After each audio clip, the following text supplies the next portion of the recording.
Guys welcome to वानी Saini chemistry. तो आज हम पढ़ने वाले हैं chemistry in everyday life.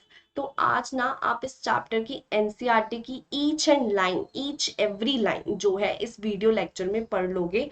And इस लेक्चर के बाद ना आपको कोई भी थ्योरी के लिए किसी भी बुक का रेफरेंस लेने की ज़रूरत नहीं है। तो इस लेक्चर को बेसिकली आप यूज़ कर सकते हो जेई के लिए, नीट के लिए एंड सीबीएसई के लिए ऑफ कोर्स। चलो फिर स्टार्ट करते हैं। उससे पहले ना चैप्टर को स्टार्ट करने से पहले अगर आप फर्स्ट टाइम आए हो मेरे चैनल पे तो मेरे चैनल को सब्सक्राइब जरूर करना। एंड हो सके तो इस वीडियो को लाइक कमेंट शेयर जरूर करना। एंड इस नोटिफिकेशन बेल आइकन को टर्न ऑन जरूर करना। चलो फिर स्टार्ट करते हैं ये चैप्टर। देखो ये चैप्टर तुम्हारा ना 3 पार्ट्स में डिवाइडेड है। First part is chemical in medicine, दूसरा पार्ट है केमिकल इन फूड प्रोडक्ट, तीसरा पार्ट है केमिकल इन क्लिनजिंग एजेंट। तो चलिए फिर स्टार्ट करते हैं। सबसे पहले केमिकल इन मेडिसिन। अब आप सोचोगे मैम ने ड्रग और मेडिसिन क्यों लिखा है। देखो केमिस्ट्री में ना मेडिसिन को ही आप ड्रग बोलते हो एंड ड्रग को ही आप मेडिसिन बोलते हो। तो केमिस्ट्री में दोनों एक ही बात है, बट सोसाइटी में ऑफ कोर्स आप इन दोनों को अलग पॉइंट ऑफ व्यू से लेते हो। आप ड्रग को बुरा मानते हो एंड मेडिसिन को अच्छा मानते हो। ठीक है जी। तो बेसिकली अगर हम बात करें ड्रग या मेडिसिन होती क्या है। देखो कोई भी केमिकल सब्सटेंस जिसको आप लो, चाहे वो केमिकल सब्सटेंस नेचुरल है या सिंथेटिक ओरिजिन का है, इससे फर्क नहीं पड़ता। अगर आप उस सब्सटेंस को कंज्यूम करो, उस सब्सटेंस को कंज्यूम करने से क्या हो, आपकी कोई भी बीमारी है, कोई भी डिजीज है वो ठीक हो जाए, या आपकी जो पेन है वो क्या हो जाए, कम हो जाए, उसे आप क्या बोलते हो, मेडिसिन और ड्रग बोलते हो। अब इस चैप्टर में ना आपको एक टर्म जो है वो देखने को मिलती है, दिस इज कीमोथेरेपी। अब आप कहोगे मैम ये टर्म तो ना हमने बहुत ज्यादा सुनी हुई है। तो देखो कीमोथेरेपी बेसिकली होता क्या है। देखो कीमोथेरेपी ना केमिस्ट्री की ऐसी ब्रांच है जो आपको बताएगी कि आप किसी डिजीज को कैसे ट्रीट करोगे विद ड्रग। ठीक है, आप किसी डिजीज को कैसे ट्रीट कर सकते हो यूजिंग अ सुटेबल केमिकल, इसे आप क्या बोलते हो, कीमोथेरेपी बोलते हो। ओके, तो बेसिकली ये ऐसी ब्रांच है केमिस्ट्री की which deal with the treatment of disease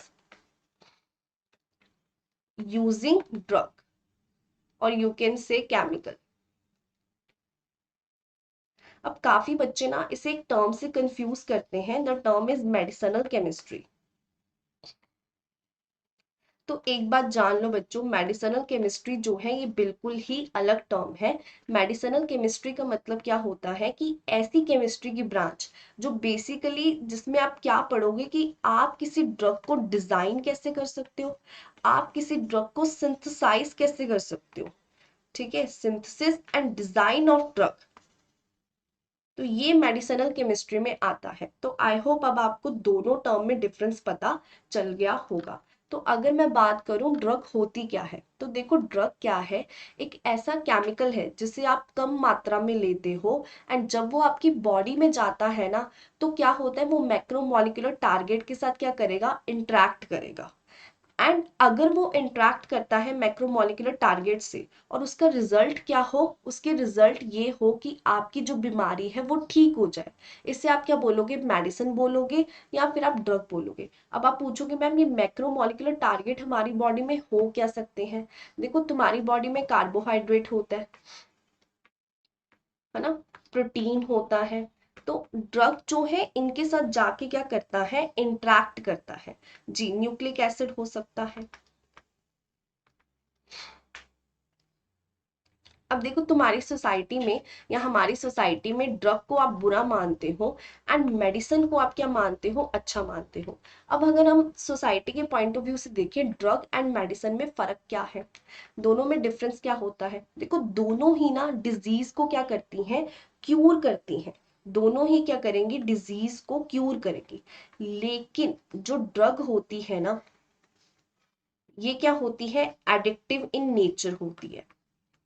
but medicine आपकी नॉन एडिक्टिव होती है। अब मेडिसिन से ये तो नहीं हुआ ना, तुमने पैरासिटामोल ली बुखार को ठीक करने के लिए, अब ऐसा तो नहीं हुआ कि तुम जो है रोज ही पैरासिटामोल खाने जा रहे हो, है ना। तो आपको जो है मेडिसिन की कभी भी एडिक्शन नहीं होगी। लेकिन ड्रग है, जैसे फॉर एग्जाम्पल बहुत ही फेमस है आपकी हीरोइन, तो हीरोइन के कारण क्या होता है, आपको रोज एडिक्शन लग जाती है कि हाँ इसको लेना ही लेना है, मतलब ये हैबिट फॉर्मिंग होती है। एंड ऑफ कोर्स इसके सीरियस साइड इफेक्ट भी होते हैं। तो इस तरह जो आपकी सोसाइटी है वो ड्रग को क्या मानती है, बुरा मानती है। सो दैट इज वाई जो सरकारें होती हैं उन्होंने इन्हें बैन भी करा हुआ होता है। अब ना हम देखेंगे कि ड्रग को आप क्लासिफाई कैसे कर सकते हो। देखो वैसे तो बहुत तरह आप इसे ड्रग को क्लासिफाई कर सकते हो। फर्स्ट जो बेसिस होता है वो होता है फार्माकोलॉजिकल इफेक्ट, है ना। ये डॉक्टर्स के काम का है, हमारे काम का इतना नहीं है। जैसे डॉक्टर्स को पता होता है कि जितनी भी एंटीसेप्टिक अवेलेबल है ना मार्केट में, वो माइक्रो ऑर्गेनिज्म को किल करने के लिए यूज होती है। ओके, सो दूसरी क्या है जी, based on action of drug, है ना, कि आपका जो ड्रग है वो पर्टिकुलर बायोकेमिकल प्रोसेस पे एक्ट करता है। तो इस बेसिस पे जब आप क्लासिफाई करते हो, इसे आप क्या बोलोगे कि based on action of drug आपने क्लासिफिकेशन करी है। फॉर एग्जाम्पल जो हिस्टामिन है ना, इससे क्या होती है, आपको एलर्जी होती है। इसे हम पढ़ेंगे भी, आपको बाद में ये ज्यादा समझ आ जाएगा।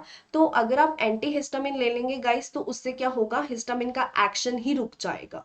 ओके, देन है बेस्ड ऑन मॉलिक्यूलर टारगेट। अब आपकी ड्रग जो है बॉडी में मॉलिक्यूलर टारगेट प्रेजेंट होते हैं। अब ये मॉलिक्यूलर टारगेट क्या हो सकते हैं, प्रोटीन हो सकते हैं, न्यूक्लिक एसिड हो सकते हैं, कार्बोहाइड्रेट हो सकते हैं।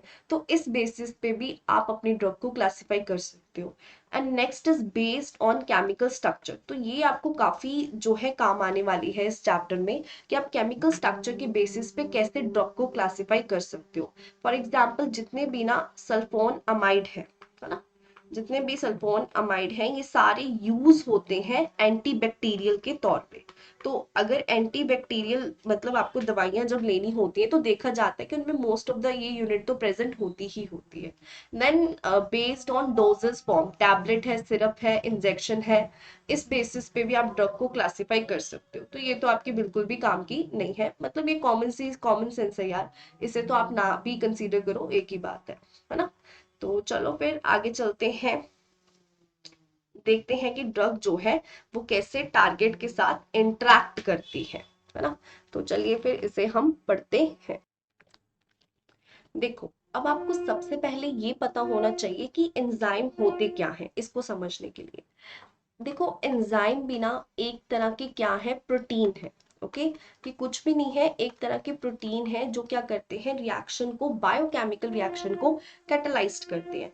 अब अगर मैं आपको बोलूं कि एंजाइम का काम क्या होता है, पहला जो काम होता है वो एंजाइम का वो ये होता है कि सबस्ट्रेट को पकड़ना।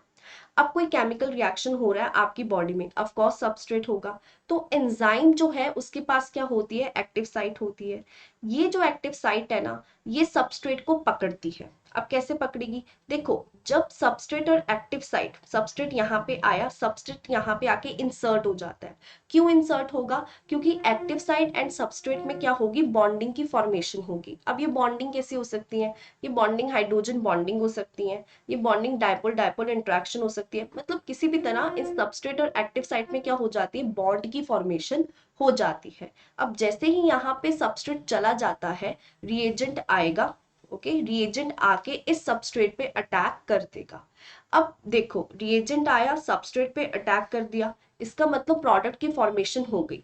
ये जो एक्टिव साइड एंड आपके सबस्ट्रेट में बॉन्डिंग की स्ट्रेंथ ऐसी होती है कि ये सबस्ट्रेट को होल्ड तो कर सकता है, लेकिन जैसे प्रोडक्ट बनता है ना, ये सबस्ट्रेट को छोड़ देता है। मतलब इतना स्ट्रॉन्ग कि सबस्ट्रेट को होल्ड तो कर लेगा, लेकिन इतनी वीक भी है बॉन्डिंग कि वो सबस्ट्रेट को जैसे ही वो प्रोडक्ट बना देती है छोड़ भी देती है।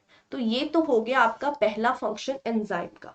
दूसरा फंक्शन बच्चों क्या होता है एंजाइम का, वो ये होता है फंक्शनल ग्रुप प्रोवाइड करना। अब आप पूछोगे मैम ये कैसे, देखिए एंजाइम आपको मैंने पहले ही बताया कि बेसिकली क्या है, एक तरह के प्रोटीन्स हैं। तो मान लो आपका बहुत सारा मतलब बड़ा सा एंजाइम है ना। एंजाइम में आपकी एक यूनिट है, सीरीन की यूनिट है। तो अगर सीरीन की यूनिट है तो आपको पता है CH2OH ग्रुप आपके एंजाइम में मतलब प्रेजेंट होगा अमीनो एसिड में, है ना। तो ये हम बना लेते हैं इस तरह NH3 पॉजिटिव। अब देखिए ये जो सीरीन है ये क्या है, इसके पास OH है। मैं ऐसे मान के चलती हूँ कि मेरा एंजाइम है। अब यहाँ पे जहाँ पे मैंने स्क्वायर बनाया है, ये मैंने आपको ये इंडिकेट करने के लिए बनाया है। देखो ऐसा नहीं कि एंजाइम सिर्फ एक ही प्रोटीन का बना है, एंजाइम में बहुत सारी यूनिट्स है, अमीनो एसिड्स की बहुत सारी यूनिट्स है। मैं उनमें से सिर्फ एक ही यूनिट को कंसीडर कर रही हूँ, दैट इज सीरीन यूनिट को। अब देखो सीरीन यूनिट के पास क्या है, OH है। मैंने एनक्लोज्ड ब्रैकेट ये मतलब डब्बा सा इसलिए बनाया है आपको ये दिखाने के लिए कि बाकी जो यूनिट्स है उनका कुछ लेना देना नहीं है। अब ये जो सीरीन की यूनिट है ना, ये एक्ट कर सकती है एज अ न्यूक्लियोफाइल, है ना। तो ये हो गया आपके एंजाइम का सेकेंड फंक्शन। आई होप ये आपको समझ आया होगा।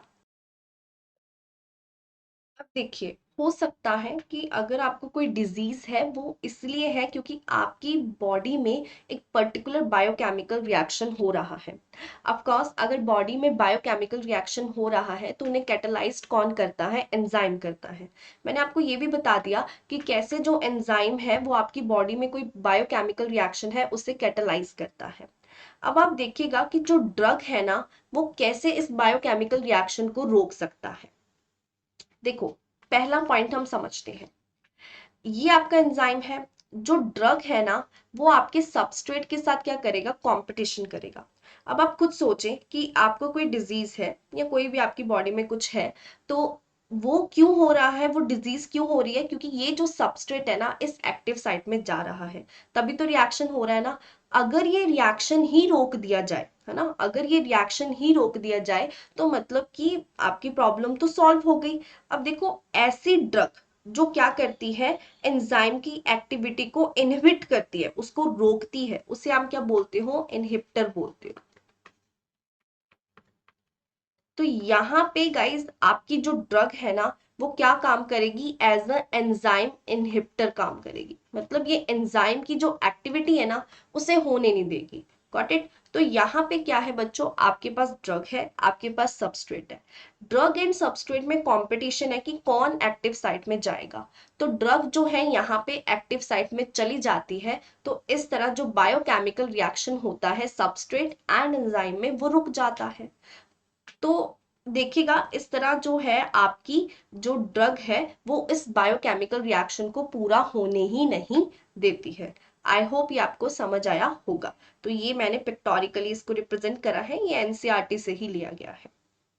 यहाँ पे देखिए हरे रंग की क्या है, ड्रग है, एंड ये पर्पल कलर की सबस्ट्रेट है। तो सबस्ट्रेट को जाने से हमें रोकना है, ड्रग जो है सबस्ट्रेट की जगह ले लेती है।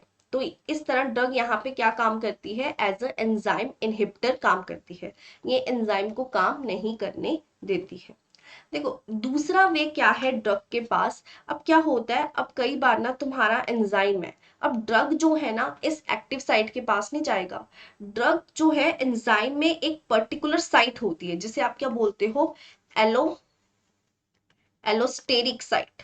ठीक है, एलोस्टेरिक साइट। तो ड्रग जो है आपका जाके यहाँ पे इंसर्ट हो जाएगा। जैसे ही ड्रग आपकी यहाँ पे इंसर्ट हो जाती है, इस एक्टिव साइट की क्या चेंज हो जाती है बच्चों, शेप ही चेंज हो जाती है। अगर एक्टिव साइट की शेप ही चेंज हो जाएगी तो सबस्ट्रेट तो यहाँ पे इंसर्ट हो ही नहीं पाएगा, मतलब ये रिएक्शन हो ही नहीं पाएगा। तो एज ए रिजल्ट यहाँ पे भी जो ड्रग है वो क्या काम करती है, एज अ एंजाइम इनहिबिटर काम करती है। अब देखो, ये भी हो सकता है कि ड्रग जब यहाँ पे जाए ना, एक्टिव साइट में जाए जाए चाहे यहाँ पे एलोस्टेरिक साइट पे जाए, तो हो सकता है कि जो बॉन्डिंग फॉर्म हो जाए ड्रग के बीच में एंड एक्टिव साइट के बीच में, वो स्ट्रॉन्ग फॉर्म हो जाए। इन दैट केस क्या होगा, जो आपकी बॉडी है ना, अब ये तो एंजाइम हो गया परमानेंटली ब्लॉक, है ना। अब एंजाइम हो गया परमानेंटली ब्लॉक, तो आपकी बॉडी क्या करेगी, अब ये जो है नया एंजाइम सिंथेसाइज करेगी, और जो बॉडी है इस एंजाइम ड्रग इनहिबिटर इस कॉम्प्लेक्स को डिग्रेड कर देगी। ओके, और एक नया एंजाइम जो है उसकी फॉर्मेशन कर देगी। सो आई होप ये भी आपको समझ आया होगा। चलिए, तो अब आपने ये समझ लिया कि जब एंजाइम का एक्शन होता है, मतलब जब आप एंजाइम की एक्टिविटी को रोक दो with the help of drug, तब भी जो है आपकी ड्रग क्या करेगी, एंजाइम के एक्टिविटी को रोक कर जो रिएक्शन है उसे होने नहीं देगी। अब ना हम ना रिसेप्टर को समझते हैं। देखो रिसेप्टर बेसिकली होते क्या है, रिसेप्टर भी ना प्रोटीन्स ही होते हैं, लेकिन इनका काम क्या होता है, देखो ये ऐसे प्रोटीन्स हैं जो क्रूशियल होते हैं कम्युनिकेशन के लिए। आपकी बॉडी में कोई मैसेज जो है एक साइड से दूसरे साइड जाना है, तो ये रिसेप्टर्स जो है इस काम के लिए आते हैं। तो receptor basically crucial to the communication system in body. Okay, तो अब इस रिसेप्टर को अच्छी तरह से समझते हैं। तो ये आपका देखिए जी सेल है। तो ये सेल की क्या है, आउटर सरफेस है आपके सेल का, और ये आपके सेल का जो है इनर सरफेस है। रिसेप्टर जो है इस तरह आपके सेल के ऊपर पड़े हुए होते हैं। अब आप देखो इसका जो पॉइंटी पार्ट है ना, ये पॉइंटी पार्ट सा है, या जैसे आप बाइंडिंग साइट कह सकते हो रिसेप्टर की, ये यहाँ पर है। अब मैं आपको सिर्फ समझाती हूँ इसका काम क्या है। अब देखिए आपकी बॉडी है, उसमें कोई मैसेज है या दर्द का मैसेज है ना, आपको कहीं पे दर्द हो रही है। अब आपका दर्द का मैसेज जो है एक न्यूरॉन से दूसरे न्यूरॉन में जाना है, या फिर एक न्यूरॉन से दूसरे मसल्स को बताने के लिए जो मैसेज जो है वो किस तरह जाएगा। एक चीज समझिएगा, जब मैसेज होता है ना दो न्यूरॉन के बीच में,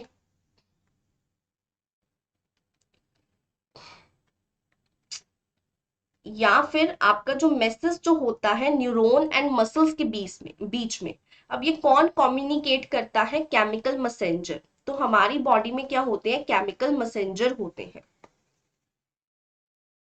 ये जो केमिकल मैसेंजर है इनका काम क्या है, दो न्यूरॉन के बीच में मैसेज को कम्युनिकेट करना, या फिर न्यूरॉन या मसल्स के बीच में एक मैसेज को कम्युनिकेट करना। अब ये काम कैसे करते हैं पहले हम ये समझते हैं। तो देखो ये तुम्हारे पास तुम्हारा क्या है, रिसेप्टर है। ओके, अब जो केमिकल मैसेंजर है वो आएगा इस बाइंडिंग साइट के पास आएगा, ठीक है, इसे मैसेज दे देगा। जैसे ही इसने मैसेज इसको दिया, पहले बाइंड किया, इसने मैसेज दिया, अब जैसे ही ये इसको मैसेज देगा, इस रिसेप्टर की जो शेप है ना वो क्या हो जाएगी, चेंज हो जाएगी। अब जैसे इसने मैसेज दे दिया, इसका काम जो है वो खत्म हो गया, तो ये जो है इस बाइंडिंग साइट को क्या कर देगा, लीव कर देगा। जैसे ही इस बाइंडिंग साइट को लीव कर देगा, ये रिसेप्टर जो है अपनी ओरिजिनल शेप में आ जाएगा। सो आई होप आपको ये समझ आया हो। तो ये रिसेप्टर होता है, केमिकल मैसेंजर आएगा, इसे मैसेज देगा। जैसे ही मैसेज दे देगा, देखो जब मैसेज देगा तब भी शेप चेंज होगी, जब मैसेज देके उसका काम खत्म हो जाएगा तो यहाँ से लीव कर देगा, और जैसे ही लीव करेगा रिसेप्टर जो है अपनी ओरिजिनल शेप में आ जाएगा। अब यहाँ पे आपको मैं बता दूं आपकी बॉडी में केमिकल मैसेंजर कौन कौन हो सकते हैं।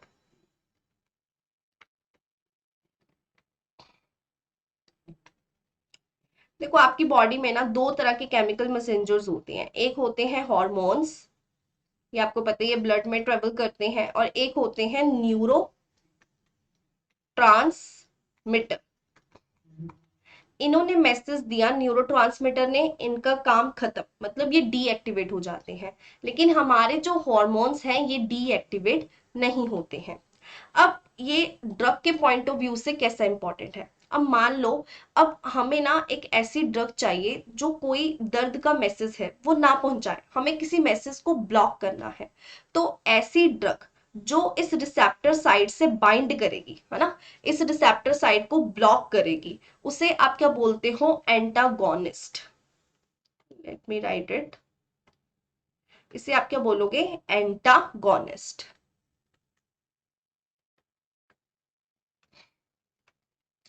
अब देखो ये भी हो सकता है कि बॉडी में क्या हो जाए, लैक ऑफ केमिकल मैसेंजर हो जाए। अब ऐसी ड्रग जो केमिकल मैसेंजर को मिमिक करे, उसकी तरह बने, है ना, उसे आप क्या बोलोगे, एगोनिस्ट। सो आई होप ये भी पॉइंट जो है आपको समझ आया हो। तो एगोनिस्ट ऐसी ड्रग जो बाइंडिंग साइट को जाके, मतलब वहां पे जाके बाइंड हो जाए, है ना। एंटागोनिस्ट ऐसी ड्रग जो उस बाइंडिंग साइट को ही अपो मतलब ब्लॉक कर दे, कि यहाँ पे केमिकल मैसेंजर पहुंच ही ना पाए, उसे आप क्या बोलोगे, एंटागोनिस्ट बोलोगे।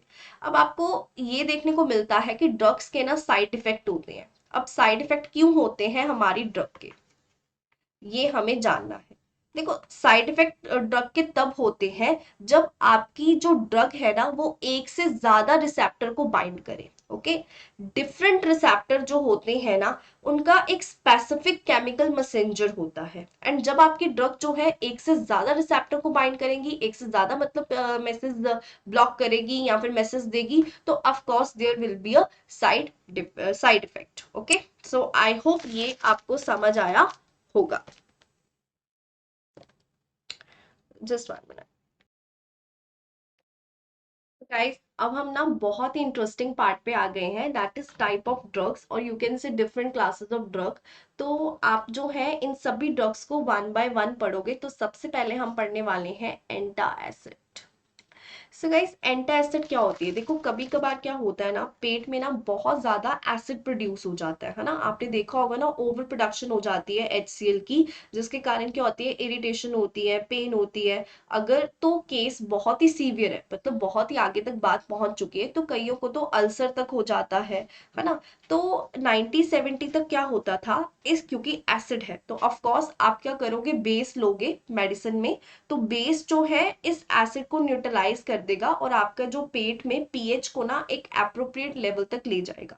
अब कौन कौन से बेस आप यूज किया करते थे? आप यूज किया करते थे, अगर आपको ध्यान हो, आपने कहीं ना कहीं ये पढ़ा भी होगा, सोडियम बायोकार्बोनेट, है ना। ये भी आप बहुत ज्यादा आपने देखा होगा, यूज करते होंगे। मैग्नीशियम हाइड्रोक्साइड, ये भी आपको पता है बेस है, मेटल है, तो मेटल का हाइड्रोक्साइड क्या होता है, बेस होता है ना। तो इसी तरह मैग्नीशियम कार्बोनेट। सिमिलरली आपको पता होगा, आप एल्यूमिनियम हाइड्रो ऑक्साइड भी जो है यूज करते होंगे।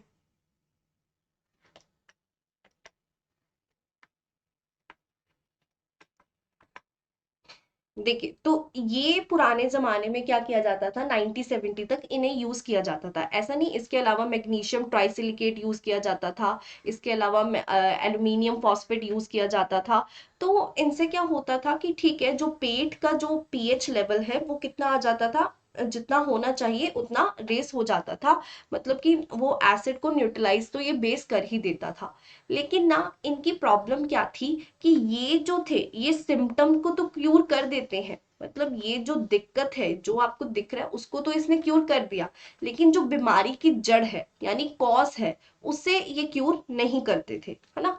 तो इनका एक ये भी था कि अगर आप सोडियम बाइकार्बोनेट लेते हो, है ना, या अगर आप सोडियम बाइकार्बोनेट या वीक बेसिस लेना शुरू कर देते हो, तो क्या होता था कि कई बार तो एसिड की ज्यादा प्रोडक्शन होना शुरू हो जाती थी। मेटल के जो हाइड्रोक्साइड है वो फिर भी बेटर माने जाते थे, क्योंकि मेटल्स क्या है, वो इनसॉल्युबल होते हैं पानी में, है ना।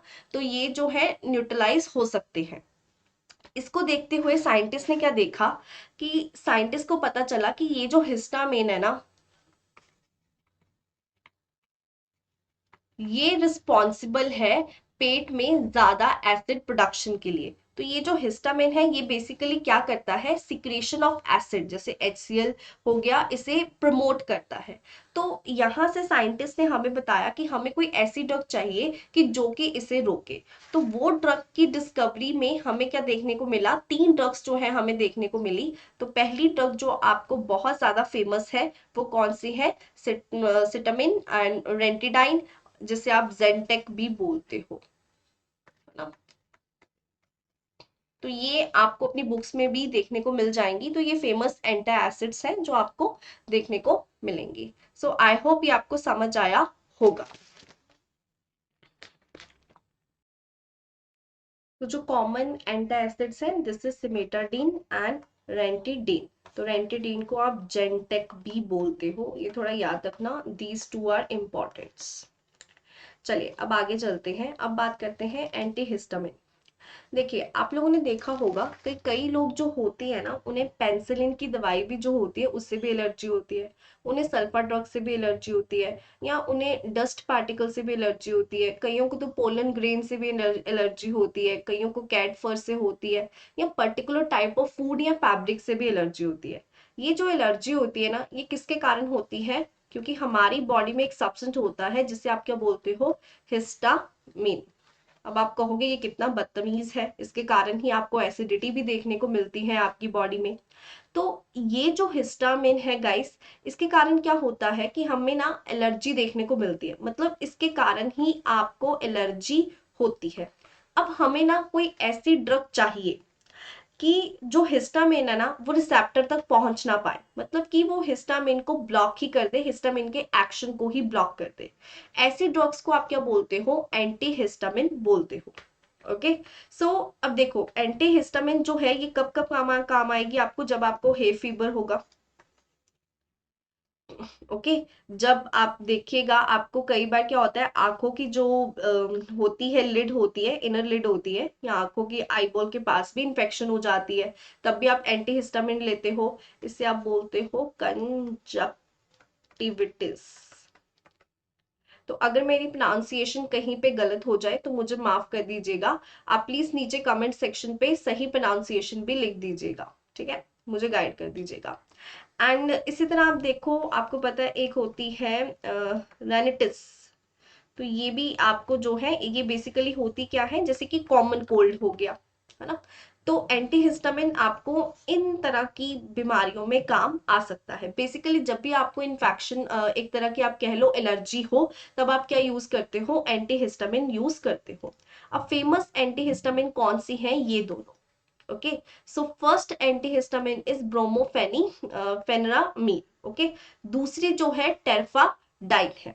तो आपको इन दोनों की स्ट्रक्चर आनी भी चाहिए, और इसकी स्ट्रक्चर तो इवन आपने अपने प्रीवियस ईयर क्वेश्चंस में भी देखी हुई होगी, तो इन्हें आप जरूर पढ़िएगा अगर आप एंटीहिस्टामिन को पढ़ रहे हैं। बिकॉज ये चैप्टर ऐसा है जिसमें से अगर आपको क्वेश्चन आता है, तो अगर आपको क्वेश्चन आता है तो आपको पूरे 4 मार्क्स जो है इसमें से मिलने वाले हैं। सो आई होप ये आपको समझ आया होगा। आपने ये सोचा कि जो हिस्टामिन है हमारी, ये एसिडिटी भी करती है जी, और ये जो है एलर्जी का कॉज भी, मतलब यही जो है एलर्जी का कारण भी है। अब आपने ये नहीं सोचा कि जो एंटी हिस्टामिन है वो तो कंफ्यूज हो जाएगा ना, कि मैं जो है किस पे एक्ट करूं, कौन से रिसेप्टर पे एक्ट करूं, एलर्जी वाले रिसेप्टर पे एक्ट करूं या एसिडिटी वाले रिसेप्टर पे एक्ट करूं। तो ड्रग ना बच्चों कभी भी कंफ्यूज नहीं होती है, बिकॉज जो ड्रग है वो स्पेसिफिक रिसेप्टर पे ही काम करती है ना। तो जो आपकी बेसिकली एंटीहिस्टामिन होगी वो किस पे काम करेगी, वो काम करेगी ऐसे रिसेप्टर पे जो एलर्जी का कारण होगा। चलिए अब आगे बढ़ते हैं। चलिए बच्चों अब बात करते हैं न्यूरोलॉजिकल ड्रग्स की। तो ये ऐसी ड्रग्स होती हैं जो बेसिकली अफेक्ट करती हैं केमिकल मैसेंजर मैकेनिज्म को। ओके। इसे आप क्या बोलते हो, न्यूरोलॉजिकल ड्रग बोलते हो।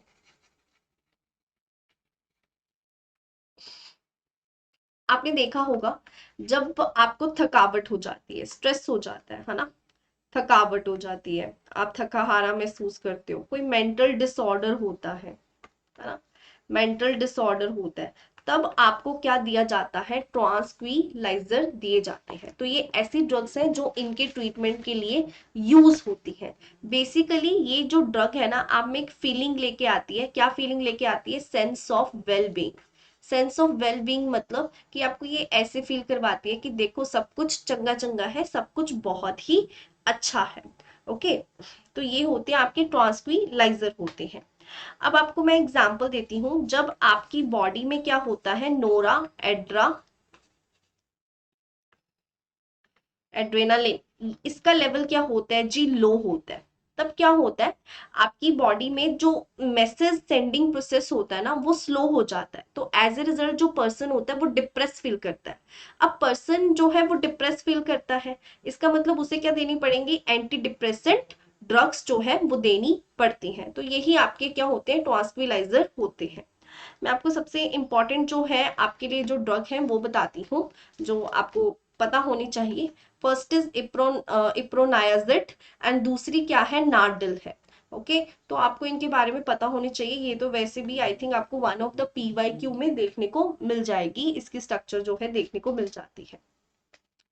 चलिए अब थोड़ा और आगे बढ़ते हैं। अब बात करते हैं बारबी ट्यूरिक एसिड्स के बारे में। जी, बारबी ट्यूरिक एसिड्स। सो बारबीट्यूरिक एसिड्स जो होते हैं ना, या फिर आप कह लो इनके 5,5 डाई सब्स्टिट्यूटेड डेरिवेटिव जो होते हैं,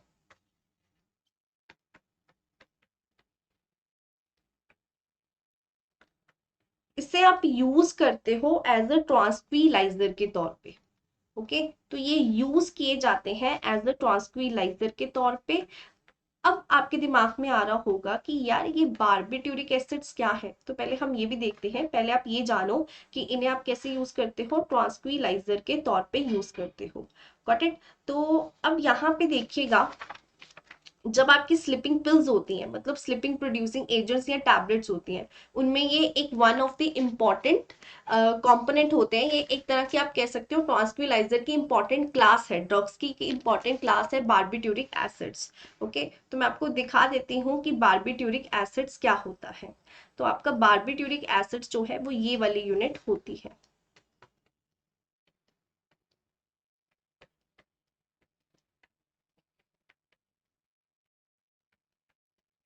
और फेमस ड्रग्स जो आप कह सकते हो, बारबीट्यूरिक ड्रग्स जो यूज की जाती है एज अ ट्रांसक्विलाइजर, वो कौन सी है? Veronal, Valium, serotonin. ओके, तो इन्हें आप जो है फेमस, ये one of the famous drugs हैं जो बारबीट्यूरिक एसिड्स आप कह सकते हो, जो कि एज अ ट्रांसक्विलाइजर यूज की जाती है। आई होप ये भी आपको समझ आया होगा।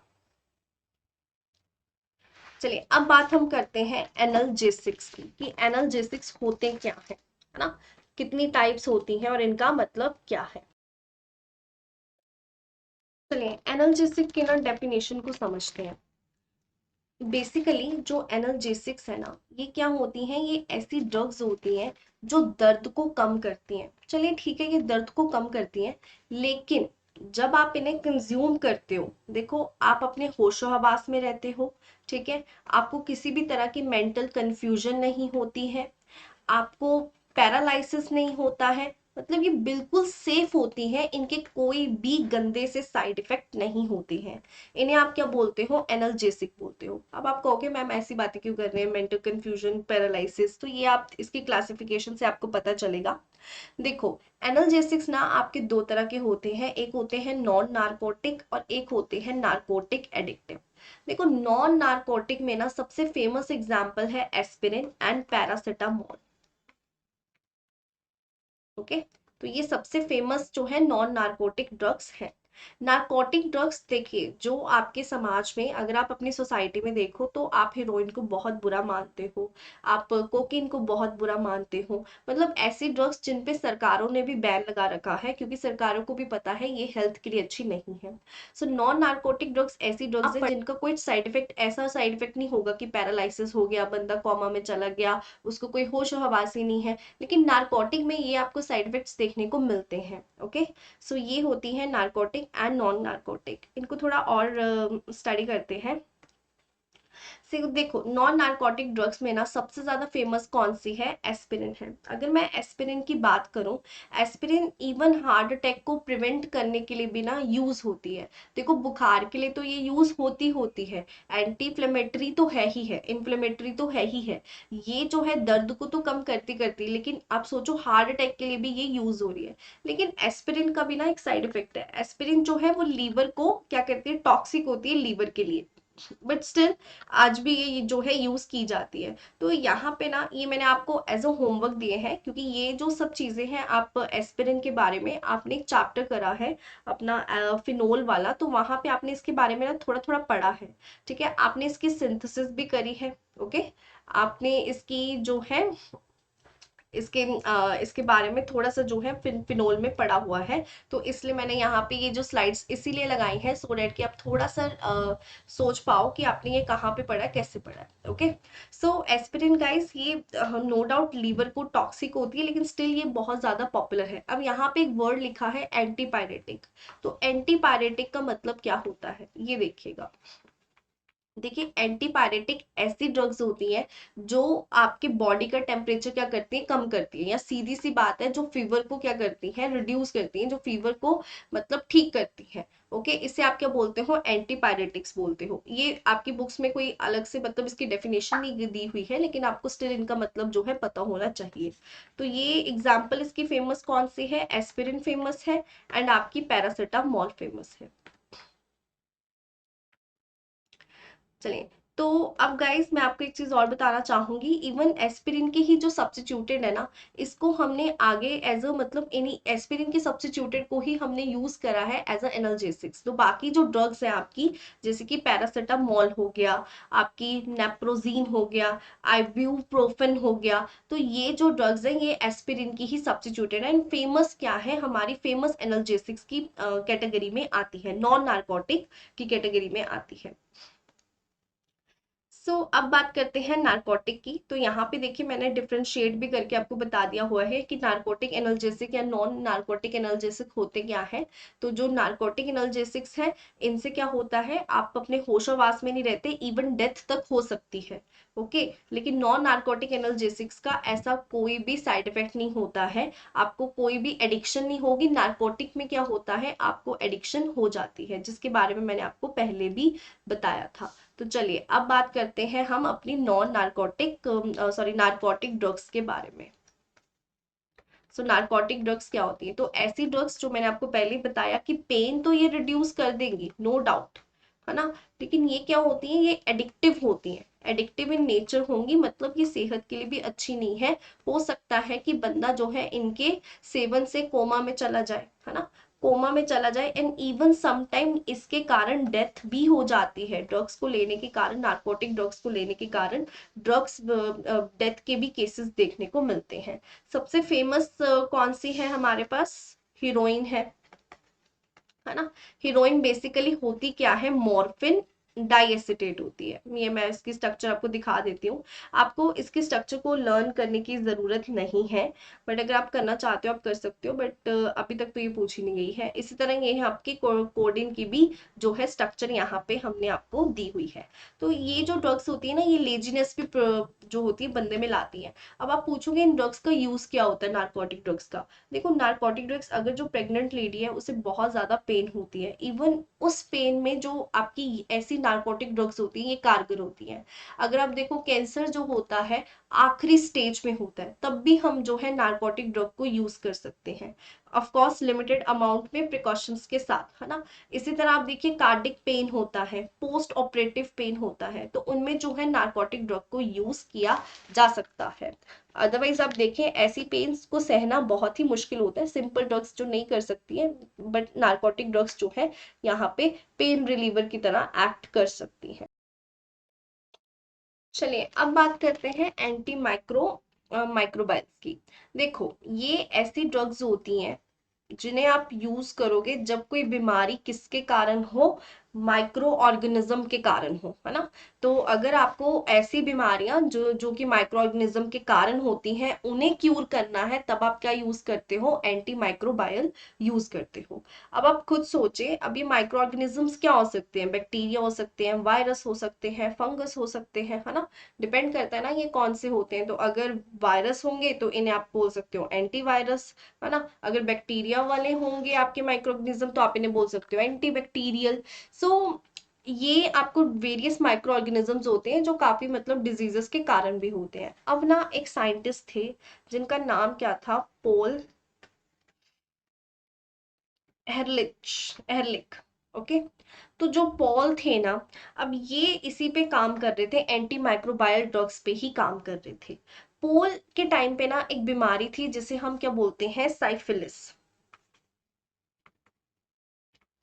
अब पोल क्या चाहते थे कि उनको एक ऐसी दवाई चाहिए थी कि जिससे देखो, माइक्रो ऑर्गेनिज्म जिनके कारण मतलब कि हो रहा है, सारी ये बीमारी हो रही है, वो तो खत्म हो जाए, लेकिन जो होस्ट है यानी कि ह्यूमन बींग, उसे नहीं ये टॉक्सिक होना चाहिए।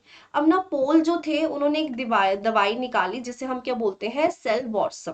ठीक है। अब यहाँ पे आप देखो आर्सेनिक, आर्सेनिक में क्या है, डबल बॉन्ड है, या इन शॉर्ट आप कह लो आर्सेनिक, इसके अंदर आर्सेनिक डबल बॉन्ड आर्सेनिक है। अब आप कुछ सोचे कि ये आर्सेनिक क्या होता है, ये होता है टॉक्सिक। ठीक है, ये होता है टॉक्सिक। नो डाउट ये वाली जो दवा थी ये ह्यूमन बीइंग को कम टॉक्सिक थी, ये जो थे माइक्रो ऑर्गेनिज्म उनको ज्यादा टॉक्सिक थी। अब इसको ही ना पोल जो थे वो कहते नहीं, कुछ आगे भी जाना पड़ेगा। अब पोल थे, उनको पता था जो आर्सेनिक है वो नाइट्रोजन, एक ही फैमिली के हैं ना दोनों, तो आर्सेनिक आर्सेनिक को आप रिप्लेस कर सकते हो नाइट्रोजन से। तो इस तरह जो पोल थे वो किस पे आ गए, एजोडाइज पे आ गए। तो पोल ने क्या करा, पोल ने इस आर्सेनिक आर्सेनिक डबल बॉन्ड को रिप्लेस कर दिया एन डबल बॉन्ड एन से, मतलब कि उन्होंने एजोडाई बनाना शुरू कर दिया, एजोडाई ड्रग्स वगैरह बनाना शुरू कर दिया। अब पोल जो थे उनको इसमें भी कुछ कमियां दिखी, अब वो और आगे बढ़े, तो इस तरह जो पोल्स थे वो क्या लेके आए, प्रोंटोसिल लेके आए, यानी ये वाली दवा।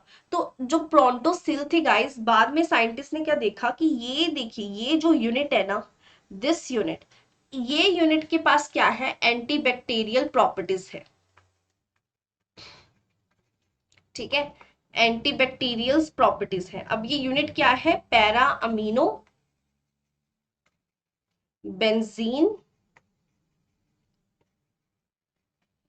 सल्फोन अमाइड, है ना।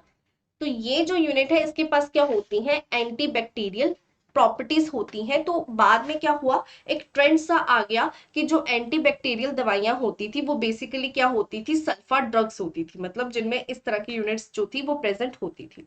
अब देखो अगर माइक्रो ऑर्गेनिज्म से कोई डिजीज हुई है, अब आप इसको तीन तरह डील कर सकते हो, है ना। या तो आपकी जो दवा है वो ऐसी हो कि वो बैक्टीरियल साइडल हो, बैक्टीरियल साइडल हो। बैक्टीरियल साइडल मतलब कि ये बैक्टीरिया को मार ही दे, बैक्टीरिया को ये क्या कर दे, किल कर दे, है ना। या आपकी दवा कैसी हो, ये बैक्टीरियोस्टैटिक हो।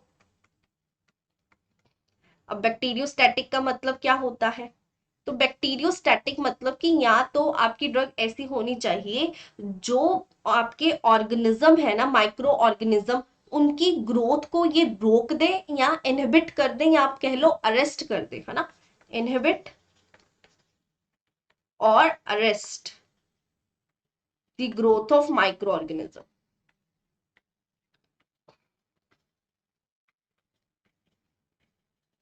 अब तीसरा वे क्या हो सकता है कि ऐसी ड्रग हो जो आपकी इम्यूनिटी, आप कह लो उसे बहुत ज्यादा क्या करते, स्ट्रॉन्ग करते, इम्यूनिटी और यू कैन से कि रेजिस्टेंस जो होती है बॉडी की टू इन्फेक्शन, उसे क्या करते, स्ट्रॉन्ग करते, है ना। तो यही तीन वे हैं जिससे कि आप एंटी माइक्रोबायल ड्रग्स जो है इन तीन तरह की ही आपकी हो सकती हैं, या इन्हीं तीन ढंग से जो है आप जो है एंटी जो माइक्रो ऑर्गेनिजम्स के कारण डिजीजेस होती हैं उनसे बच सकते हो। ओके, सो अब ना सबसे ज्यादा जो फेमस कैटेगरी है एंटी माइक्रोबायल ड्रग्स की वो है एंटीबायोटिक।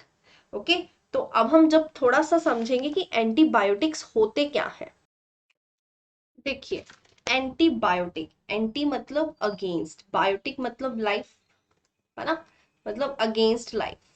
तो ऐसी ड्रग्स जो बेसिकली माइक्रो ऑर्गेनिजम्स को क्या करती है, किल करती है। ओके, या तो उनकी ग्रोथ को कम कर देती है, इनहिबिट कर देती है, या उनको किल कर देती है। ऑफ कोर्स ये ह्यूमन बीइंग्स को मतलब टॉक्सिक नहीं होती है।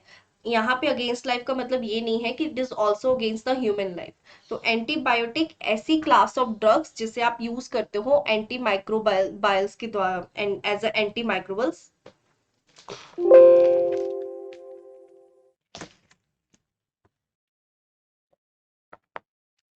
चलिए अब बात करते हैं एंटीबायोटिक्स की। एंटी मतलब अगेंस्ट एंड बायोटिक मतलब लाइफ, ऑफ कोर्स। तो ऐसी ड्रग्स होती हैं ये जो कि माइक्रो ऑर्गेनिज्म को मार देंगी या फिर उनकी ग्रोथ को रोक देंगी, उससे ज्यादा वो ग्रो नहीं कर पाएंगे। ऑफ कोर्स ये ऐसी ड्रग्स है जो टॉक्सिक नहीं होती हैं ह्यूमन बीइंग को, अगर होती भी बहुत लेस जो है टॉक्सिक होती है, तो ये माइक्रो ऑर्गेनिजम्स को ज्यादा टॉक्सिक होती है ना। तो अब मैं आपको एग्जांपल देती हूँ, ये जो एंटीबायोटिक्स होते हैं ना, पहले क्या माना जाता था कि ये माइक्रो ऑर्गेनिज्म से ही मिलते हैं। जैसे कि मान लो कोई बीमारी है, उसका रीजन क्या है, कोई माइक्रो ऑर्गेनिज्म उसका रीजन है। तो अब ये जो माइक्रो ऑर्गेनिज्म थे इनको जो एंटीबायोटिक्स भी थी वो भी आपको माइक्रो ऑर्गेनिज्म से ही मिलती थी। ये ऐसे है कि एक चोर को दूसरे चोर के खिलाफ यूज करना। पहले ये माना जाता था कि जो एंटीबायोटिक्स है ना, इन्हें आप नेचुरली नहीं, मतलब इन्हें आप लैब में नहीं सिंथेसाइज कर सकते हो, ये आपको माइक्रो ऑर्गेनिज्म से ही मिलेगी। बट बाद में ये भी देखने को मिला कि जो एंटीबायोटिक्स है उन्हें आप ना सिर्फ मतलब लैब में प्रोड्यूस कर सकते हो, नॉट ऑल ऑफ कोर्स, कुछ पार्शली आप उनको प्रोड्यूस कर सकते हो या फिर आप उनको पूरा ही लैब में प्रोड्यूस कर सकते हो, सिंथेसाइज कर सकते हो। ये ऐसी ड्रग्स होती हैं जो कि माइक्रो ऑर्गेनिज्म की ग्रोथ को या तो रोक देती हैं या उन्हें किल ही कर देती है। तो सबसे फेमस आपको एंटीबायोटिक्स पता ही होगा, पेनिसिलिन। तो मैंने आपको पहले ही बताया था कि एंटीबायोटिक्स जो है वो दो तरह की होती हैं, बैक्टीरियोसाइडल यानी कि जो बैक्टीरिया को मार दे, है ना, बैक्टीरियोस्टैटिक जो बैक्टीरिया की ग्रोथ को रोक दे। तो ये एग्जांपल्स भी मैंने दी है आपको, penicillin, aminoglycoside, ofloxacin, erythromycin, tetracycline, chloramphenicol. तो यहाँ पे मैंने पेंसिलिन की स्ट्रक्चर वैसे बनाई है, ये पूछी तो नहीं गई है बट स्टिल आपको याद कर लेनी चाहिए। एंड क्लोरम फेनिकोल की तो बहुत बार जो है आपको पेपर में देखने को मिलेगी, है ना, चाहे आप जेई का चेक कर लेना, आपको कहीं ना कहीं इसकी जो स्ट्रक्चर है वो देखने को मिलेगी क्वेश्चंस में। सो गाइस, यहाँ पे आप जो है एंटीबायोटिक्स को एक और तरह डिवाइड कर सकते हो। देखो, एंटीबायोटिक्स ना आगे भी तीन तरह की होती है। एक होती है ब्रॉड स्पेक्ट्रम एंटीबायोटिक्स, मतलब ऐसे एंटीबायोटिक्स जो ज्यादातर जो डिजीज है जो कि माइक्रो ऑर्गेनिज्म से होती है उनके खिलाफ क्या होती है, उनको रोक सकती है, माइक्रो ऑर्गेनिज्म को ठीक कर सकती है, माइक्रो ऑर्गेनिज्म के द्वारा की गई डिजीज को ठीक कर सकती है। तो ब्रॉड स्पेक्ट्रम एंटीबायोटिक्स ऐसी एंटीबायोटिक जो ज्यादातर माइक्रो ऑर्गेनिज्म को मार सकती है या उनकी ग्रोथ को कम कर सकती है ना। तो इसकी मैं एग्जांपल आपको देती हूँ, टेट्रासाइलिन, क्लोरमफेनिकोल, ये यहाँ पे हमने आपको लिख के दी हुई है। तो ये इसकी एग्जाम्पल है। अब आप देखो, क्लोरमफेनिकोल जो है उसे आप अगर बुखार है तब भी यूज कर सकते हो, डाइसेंट्री है तब भी यूज कर सकते हो, टाइफाइड है तब भी यूज कर सकते हो। तो ऐसी एंटीबायोटिक्स को आप क्या बोलते हो, ब्रॉड स्पेक्ट्रम एंटीबायोटिक्स बोलते हो। अब है नैरो स्पेक्ट्रम एंटीबायोटिक्स।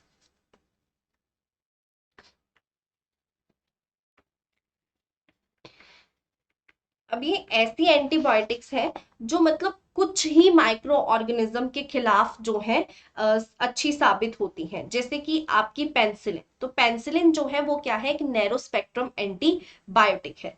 ये जो डिजीज होती है कोकी के द्वारा, उसके खिलाफ जो है पेंसिलिन काफी इफेक्टिव होती है। एंड आल्सो पेंसिलिन जो है ना, वो कईयों को क्या होती है, इससे एलर्जी होती है। तो आपको ये भी चेक करना पड़ता है कि जिस पर्सन को आप दे रहे हो क्या वो इसके प्रति एंटी एलर्जिक है या एलर्जिक है। Okay, so next is limited spectrum antibiotic. अब कुछ एंटीबायोटिक ऐसी होती हैं जो सिर्फ एक ही स्पेसिफिक डिजीज के खिलाफ ही मतलब आप उसे यूज कर सकते हो। फॉर एग्जाम्पल आपकी स्टेप्टोमाइसिन, इसे हम इस तरह लिख देते हैं। जो स्टेप्टोमाइसिन होती है गाइस, ये इफेक्टिव होती है टीबी के लिए, ट्यूबरक्यूलोसिस आपने सुना ही होगा। ये भी जो है, इस बीमारी का नाम भी आप आम सुनते ही रहते हो।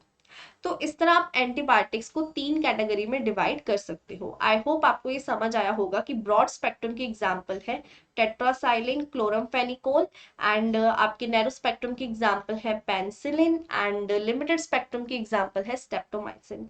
एंड आपको एंटीबायोटिक्स में जो स्ट्रक्चर्स पता होनी चाहिए वो पता होनी चाहिए पेनिसिलिन की एंड आल्सो ऑफ क्लोरमफेनिकोल की। तो इनकी आपको स्ट्रक्चर्स जो हैं वो जरूर पता होनी। चलिए अब बात करते हैं एंटीसेप्टिक की। तो बेसिकली एंटीसेप्टिक भी एक केमिकल सब्सटेंस होते हैं। तो ये ऐसे केमिकल सब्सटेंस हैं जो क्या करेंगे, ये भी जो है ग्रोथ होगी जो माइक्रो ऑर्गेनिज्म की उसको प्रिवेंट करेंगे या फिर उनको मार देंगे। देखो दो ही ऑप्शन है ना, अगर हमने खत्म भी करना है माइक्रो ऑर्गेनिजम्स के कारण डिजीज को, या तो माइक्रो ऑर्गेनिज्म को मार दो या फिर उनकी ग्रोथ को वहीं पे रोक दो, है ना। तो एंटीसेप्टिक्स भी ऐसे ही केमिकल सब्सटेंस है। अब ये देखिए, ये क्या है, ये लिविंग टिश्यू पे आप अप्लाई कर सकते हो, ठीक है, आप लिविंग टिश्यू पे इनको अप्लाई कर सकते हो, मतलब कि अगर आप ह्यूमन बीइंग हो, आपके ऊपर इसे अप्लाई किया जा सकता है। ऑफ कोर्स आप इसको खा नहीं सकते,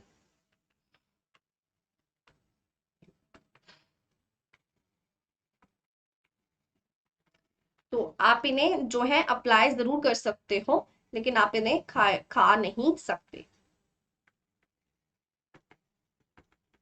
चलिए अब बात करते हैं कौन कौन से फेमस जो है एंटीसेप्टिक आपको देखने को मिलते हैं।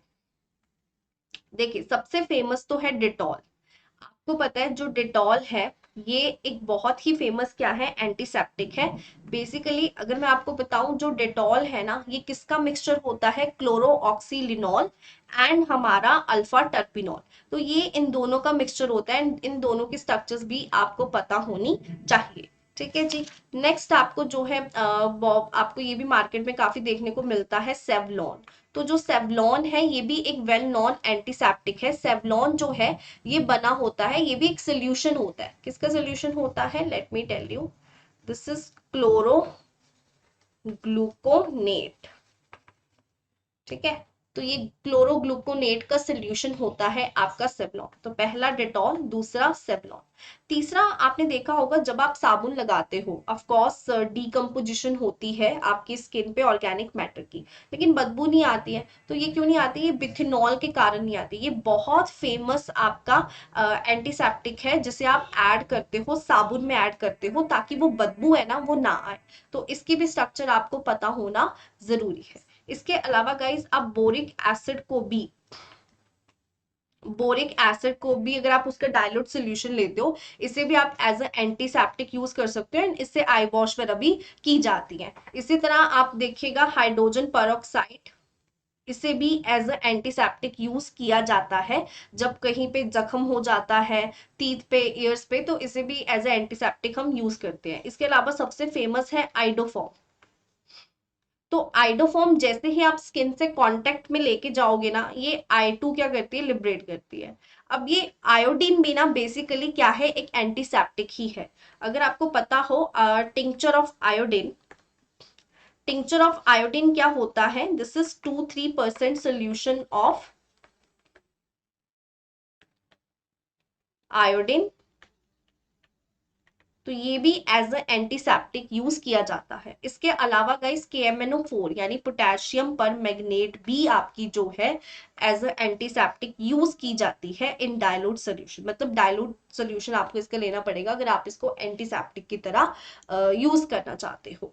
चलिए आगे हम पढ़ेंगे डिसइंफेक्टेंट को, कि डिसइंफेक्टेंट हमारे क्या होते हैं।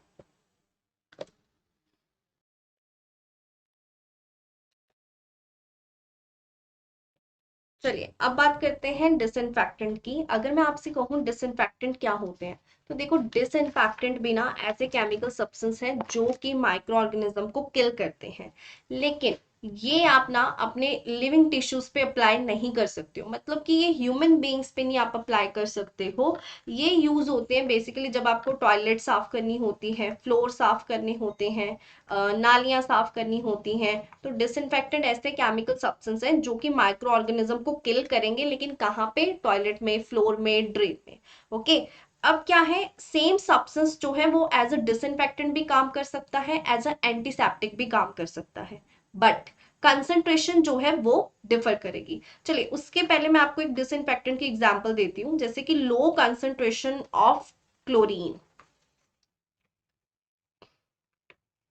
है ना। इसे आप यूज करते हो वाटर की स्टरलाइजेशन करने के लिए, इसे ड्रिंकिंग पर्पस के लिए, फिट बनाने के लिए, है ना। अब मैं आपको बताती हूँ डिसइंफेक्टेंट की एग्जांपल और एंटीसेप्टिक की एग्जांपल। ऐसा सब्सटेंस जो एज अ डिसइंफेक्टेंट भी काम करेगा, एंटीसेप्टिक के तौर पे भी काम करेगा।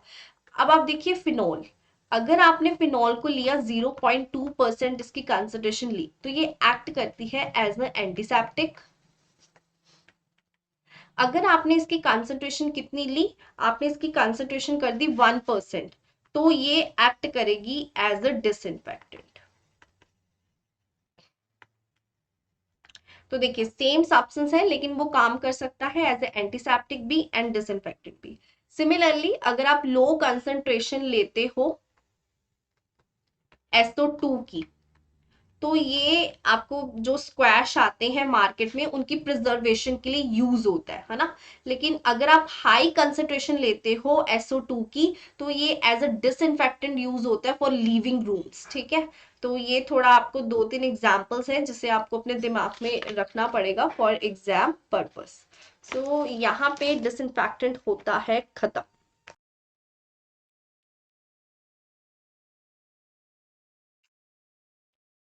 चलिए अब बात करते हैं एंटी फर्टिलिटी ड्रग्स की। तो ये ऐसी ड्रग्स हैं जो बेसिकली क्या करती हैं, बर्थ कंट्रोल करती हैं। और you can say this this will be the check the pregnancy in womens. तो ये प्रेगनेंसी को भी रोकती हैं, इन्हें आप बर्थ कंट्रोल पिल भी बोल सकते हैं। आप इन्हें ओरल कॉन्ट्रासेप्टिव भी बोल सकते हैं।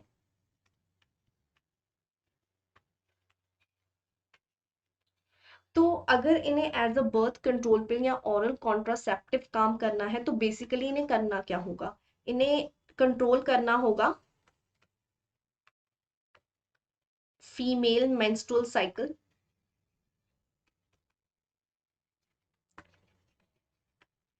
एंड ओवुलेशन को, है ना।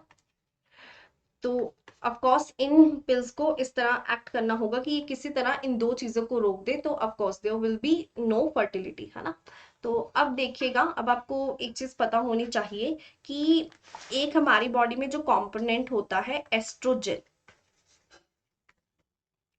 ये कंट्रोल करता है मेंस्ट्रुअल साइकिल को।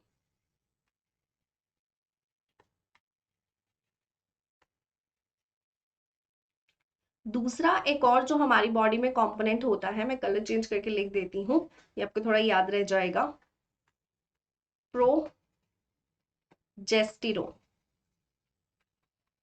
So this basically suppresses ovulation.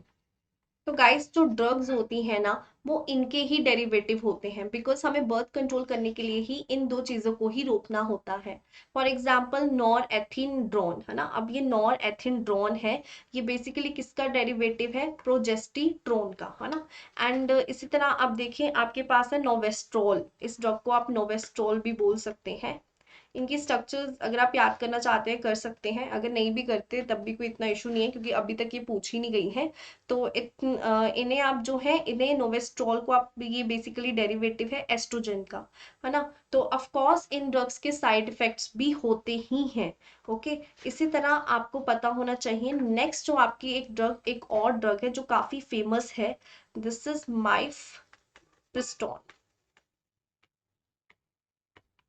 So this drug is used after women become pregnant. तो उसके बाद ये यूज करी जाती है, ये भी एज अ टर्मिनेटिंग, प्रेगनेंसी को टर्मिनेट करने के लिए यूज की जाती है। Thank you. तो ये थी आपकी लास्ट ड्रग।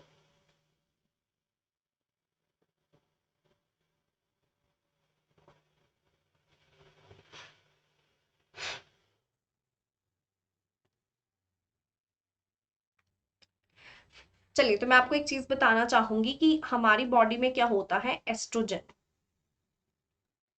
ये कंट्रोल करता है मेंस्ट्रुअल साइकिल को।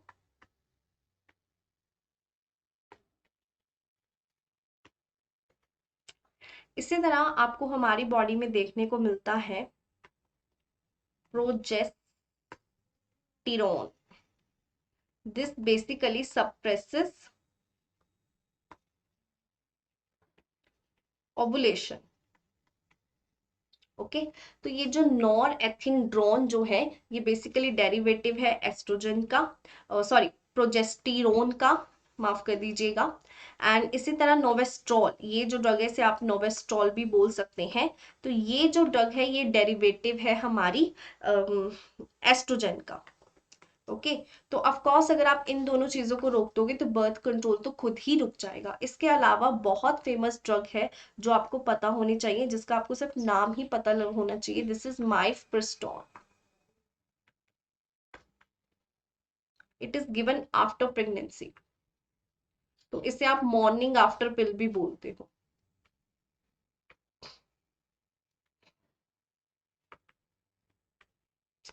सो this was the last drug you were having in chemical in medicine. So I hope आपको सारी टाइप्स ऑफ ड्रग के बारे में जान के काफी मजा आया होगा।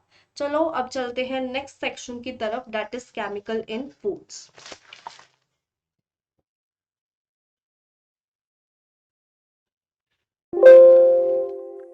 तो गाइस देखो, मार्केट में जो केमिकल्स हैं वो फूड में कैसे यूज हो सकते हैं। देखो, अगर मार्केट में जो केमिकल यूज होते हैं फूड में वो प्रिजर्वेटिव के तौर पे यूज हो सकते हैं, या फिर हम उन्हें यूज करते हैं कि जो हमारा चीज है या फूड है वो कि उसकी शक्ल क्या हो जाए, अच्छी हो जाए, यानी कि अपीयरेंस के लिए हम यूज कर सकते हैं, या तो हम न्यूट्रिटिव वैल्यू के लिए यूज कर सकते हैं।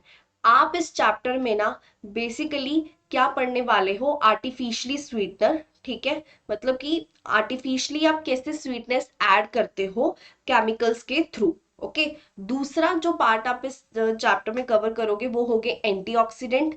इसके अलावा आप पढ़ोगे प्रिजर्वेटिव को। तो देखो कौन कौन से फूड एडिटिव जो हैं वो आपको मार्केट में मिलते हैं। फूड एडिटिव मतलब आप कह सकते हो ऐसे केमिकल्स जिनको आप फूड में ऐड करोगे उनकी क्वालिटी को बढ़ाने के लिए, उनकी अपीयरेंस को बढ़ाने के लिए, उनके टेस्ट को बढ़ाने के लिए, उनकी जो स्मेल है उसको अच्छा करने के लिए, न्यूट्रिटिव वैल्यू को बढ़ाने के लिए। ठीक है, तो देखो फूड एडिटिव जो आपकी एनसीईआरटी में मेंशंस है, food colour, flavour and sweetener, fat emulsifier, sorry, fat emulsifier, stabilising agent, flour improver, antioxidant, preservative, nutritional supplement such as mineral, vitamin, amino acids. तो आप इन सभी फूड एडिटिव्स को अपने प्रोडक्ट्स में देखते हो, फूड प्रोडक्ट्स में जो आपकी मार्केट में अवेलेबल होते हैं वहां पे देखते हो।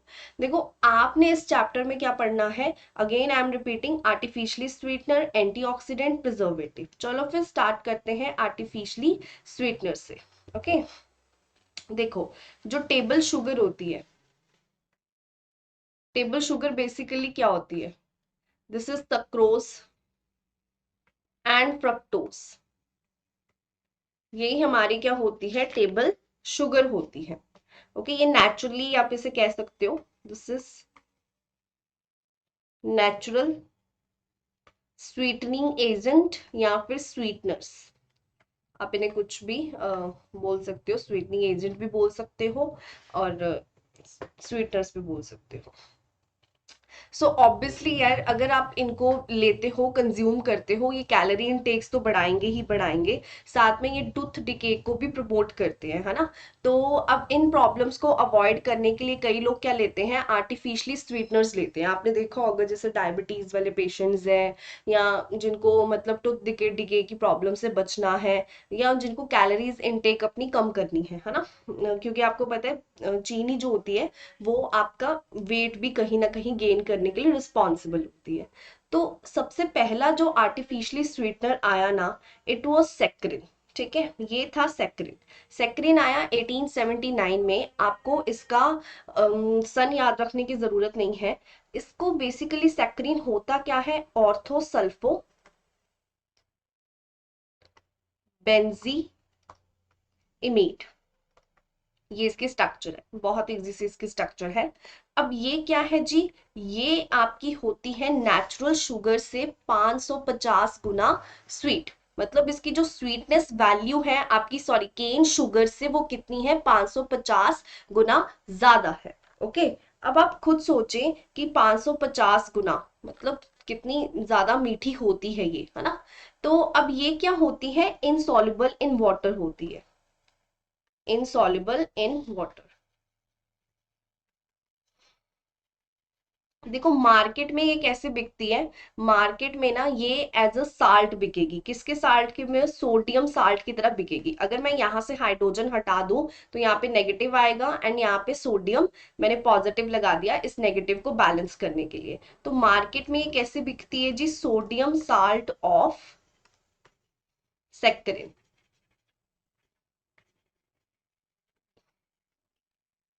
एक पॉइंट आपको और पता होना चाहिए कि ये क्या है, आपकी नॉन बायोडिग्रेडेबल।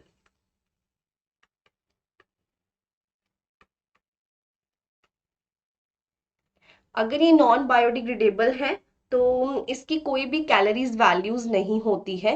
ठीक है, ये यूरिन से निकल जाती है, एक्सक्रीट हो जाती है। सो ये था सेक्रिन। दूसरी जो स्वीटनिंग एजेंट जो मतलब सेक्रीन के बाद जो बहुत ज्यादा यूज किया जाता है, दिस इज एस्पार्टिम। इससे आपको क्वेश्चन भी काफी पूछे जाते हैं, इसको थोड़ा याद ही रखिएगा। एस्पार्टिम, तो ये सबसे ज्यादा सक्सेसफुल और सबसे ज्यादा यूज होने वाली आर्टिफिशियली स्वीटनर है।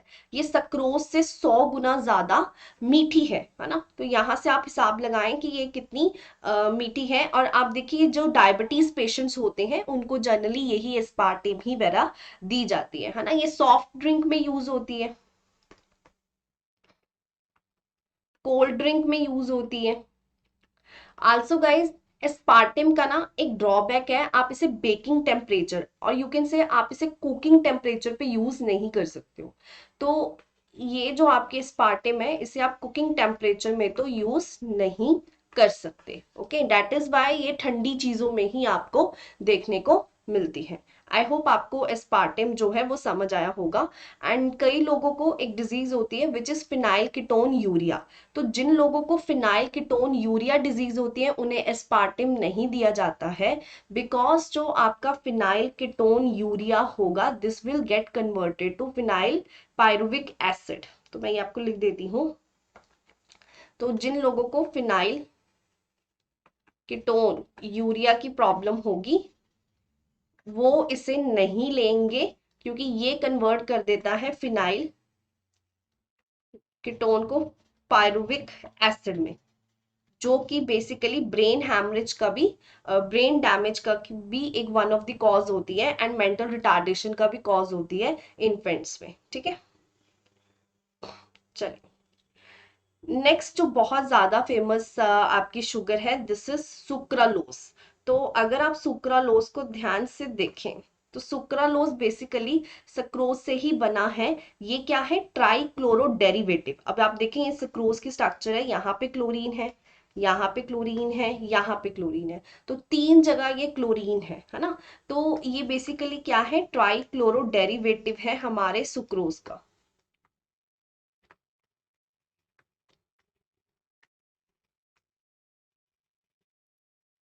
Got it. और इसका जो टेस्ट होता है, जो इसकी मतलब अपीयरेंस होती है वो बिल्कुल सुक्रोज की तरह होती है। एंड इसे आप कुकिंग टेम्परेचर पे भी यूज कर सकते हो। तो आप इसे कुकिंग टेम्परेचर पे भी यूज कर सकते हैं। एंड ये जो है 600 गुना मीठी होती है आपकी सुक्रोज से, या आप कह सकते हो केन शुगर से। तो ये 600 गुना क्या होती है, मीठी होती है देन योर सुक्रोज। तो इसे ये ना ही आपको कैलोरीज देती है ना ही आपका ये टूथ डिके करती है। ओके, देन जो आपके एनसीईआरटी में मेंशन है दिस इज एलिटेम। तो एलिटेम की भी आप स्ट्रक्चर्स देख सकते हैं गाइस। तो एलिटेम जो है ये भी एस्पार्टिम की तरह ही होती है। ये एस्पार्टिम से थोड़ी ज्यादा स्टेबल होती है ना। ये 2000 गुना टाइम जो है सुक्रोज से ज्यादा मीठी होती है। तो आप हिसाब लगाएं कितनी ज्यादा इसकी पोटेंशियल है स्वीटनिंग एजेंट का ना। तो यहाँ पे ये भी देखें कि अब प्रॉब्लम क्या है कि यहाँ पे स्वीटनेस को कंट्रोल करना ना, अगर आप इसे फूड में ऐड करते हो वो डिफिकल्ट है। ठीक है, तो ये क्या होती है आपकी डिफिकल्ट टू कंट्रोल।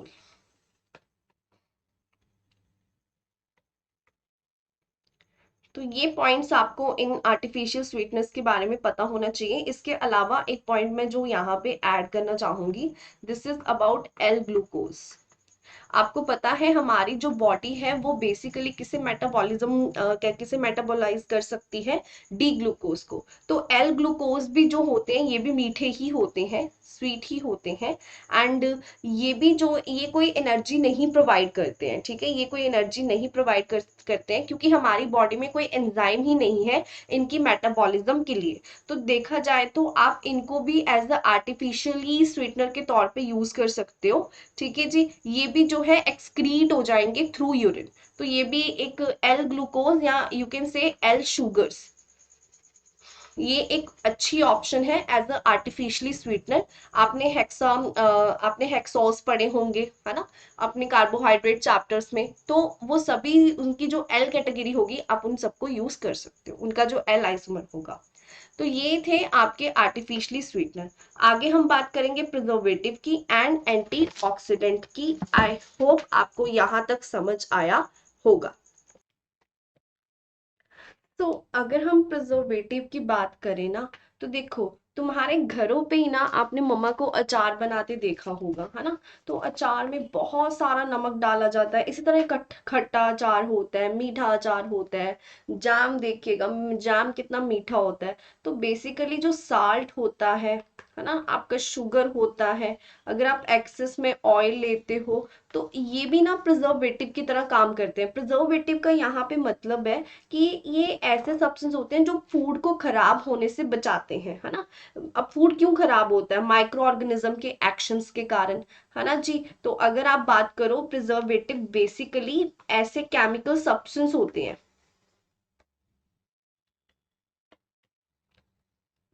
जो आप यूज करते हो to protect food from micro organism, against micro organism.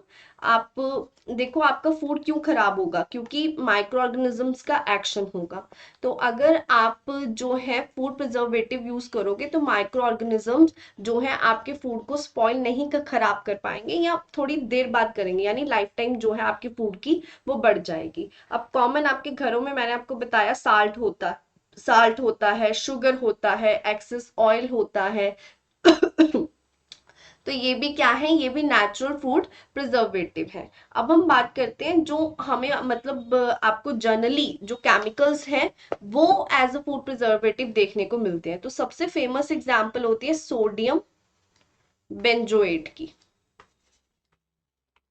तो इसकी स्ट्रक्चर तो सभी को आती होगी, आई होप आपको भी आती होगी। तो ये बहुत कॉमन प्रिजर्वेटिव है सोडियम बेंजोएट। इसे आप यूज करते हो सॉफ्ट ड्रिंक्स में एंड एसिडिक फूड में।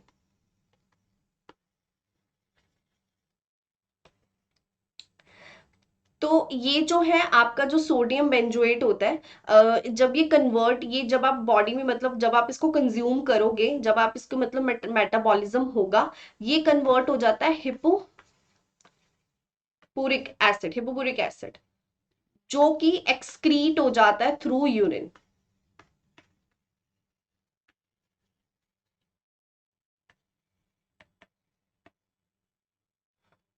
इसके अलावा गाइस जो साल्ट होते हैं सॉर्बिक एसिड के, मैंने यहाँ पे सॉर्बिक एसिड की स्ट्रक्चर्स आपको शो करी हुई है, ये भी यूज होते हैं as a preservative. Salt of propionic acid, ये भी यूज होते हैं एज अ फूड प्रिजर्वेटिव। इसके अलावा आप जो है मार्केट में देखोगे इपॉक्साइड, ये भी यूज होते हैं एज अ फूड प्रिजर्वेटिव। तो ये थे जो आपकी बुक्स में फूड प्रिजर्वेटिव मेंशन है। इसके अलावा आपको नहीं पूछे जाएंगे। तो अब बात करते हैं एंटीऑक्सीडेंट्स की, एंटीऑक्सीडेंट्स जो है वो क्या होते हैं, कौन से मार्केट में अवेलेबल होते हैं। जिस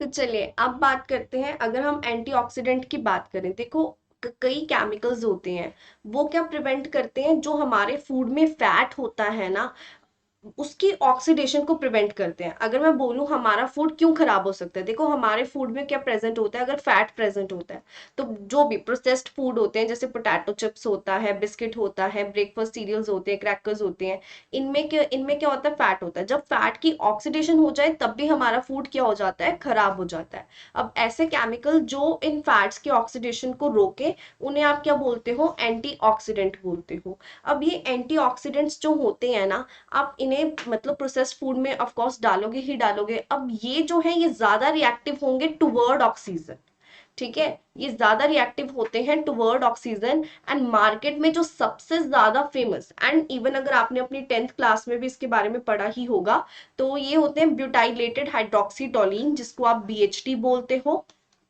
इसका फॉर्मूला भी आप बड़ा इजीली याद कर सकते हो, एंड ब्यूटाइलेटेड हाइड्रोक्सी एनिसोल, और जिसको आप बीएचए बोलते हो।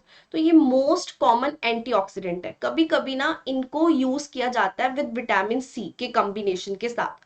आप कह सकते हो सिट्रिक एसिड और एस्कॉर्बिक एसिड के साथ भी इनको यूज किया जाता है कंबाइंड इफेक्ट देने के लिए, ठीक है जी। इसी तरह कुछ सल्फाइड होते हैं जो प्रिजर्वेटिव्स भी होते हैं, सल्फर डाइऑक्साइड के जो प्रिजर्वेटिव्स, वो मतलब प्रिजर्वेटिव भी होते हैं, एंटीऑक्सीडेंट्स भी होते हैं, ठीक है। तो ascorbic acid which is basically vitamin C, इसे भी आप यूज कर सकते हो एज अ एंटीऑक्सीडेंट। इसके अलावा आपने देखा होगा टोकोफिनिरोल,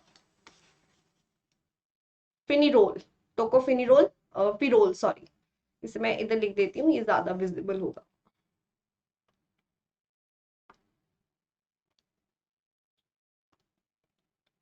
सो टोको पिरोल्स, तो ये होते हैं विटामिन ई, इनको भी आप एंटीऑक्सीडेंट की तरह यूज कर सकते हो। ओके, सो ये था हमारा एंटीऑक्सीडेंट। यहाँ पे केमिकल इन फूड होता है खत्म। सो आई होप ये आपको समझ आए। गाइस, अगर हम बात करें केमिकल इन क्लींजिंग एजेंट की, है ना, तो ऑफ कोर्स आपके दिमाग में क्या आएगा? साबुन आएगा, डिटर्जेंट आएगा, है ना। तो सबसे पहले हम बात करते हैं सोप्स की, सोप आई शुड से। अब आप देखो, जब आपके कपड़ों पे कोई मैल होती है या आपकी बॉडी पे भी कोई मैल होती है ना, डर्ट होती है, वो ग्रीसी होती है। डर्ट जो होती है वो क्या होती है? ग्रीसी होती है। इफ यू रिमेम्बर, या आप कभी फील करके देखो, तो डर्ट है जी ग्रीसी, यानी कि ये जो है ऑयली नेचर की है। अब जो वाटर होता है आपका, उसको आप कपड़े धोने के लिए या अपनी बॉडी को साफ करने के लिए यूज करते हो। अब जो वाटर है गाइस, ये क्या है आपका? ये तो नॉन ग्रीसी नेचर का है ना, नॉन ग्रीसी नेचर का है, और you can say this is polar. और ये क्या होती है जी? नॉन पोलर होती है। अब तुम्हें पता है पोलर नॉन पोलर में इंटरेक्शन होने से रही, है ना।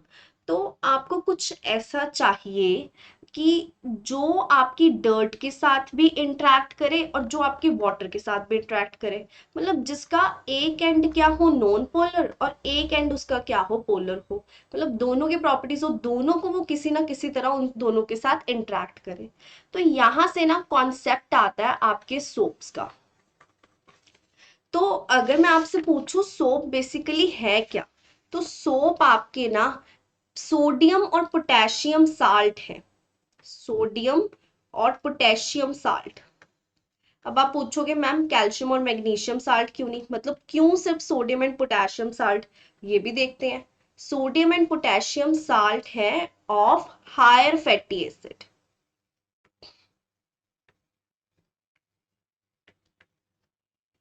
ठीक है जी।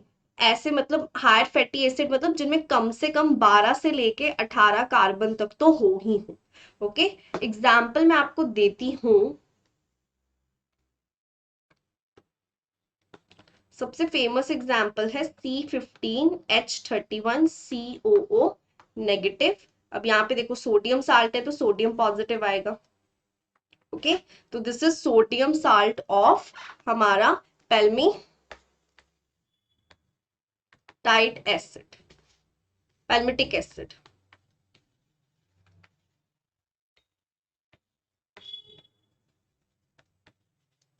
इसी तरह एक और एग्जाम्पल आप ले सकते हो, this is C17H35COO negative Na positive.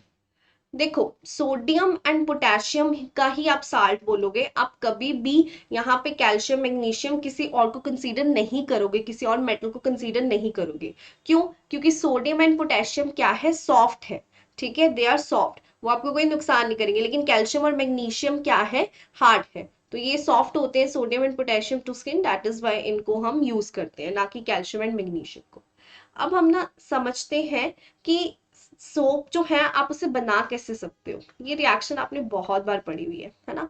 तो यहाँ पे देखो, हमने फैट लिया है, फैट को हमने क्या करा है? बेस के साथ ट्रीट करा है। अब यहाँ पे ये यूनिट को जरा ऑब्जर्व करो,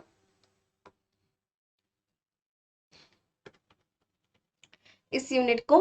अब क्या होगा? अब देखिएगा, ये आपकी जो C17H35 ये जो यूनिट है ना गाइस, इस यूनिट के साथ आप देखो, ये जो यूनिट है ये आपकी सोप की यूनिट बन जाएगी। तो यहाँ पे क्या आ जाएगा? Sodium positive. तो इस तरह आपको जो है सोप जो है वो मिल जाता है। तो आपको ये क्या मिलेगा? सोडियम स्टीरेट मिलेगा। तो सोप आपको कैसे मिला है? आपने फैट को हीट करा है विद एक्वस सोडियम हाइड्रोक्साइड। इस रिएक्शन को आप क्या बोलते हो? सपोनिफिकेशन।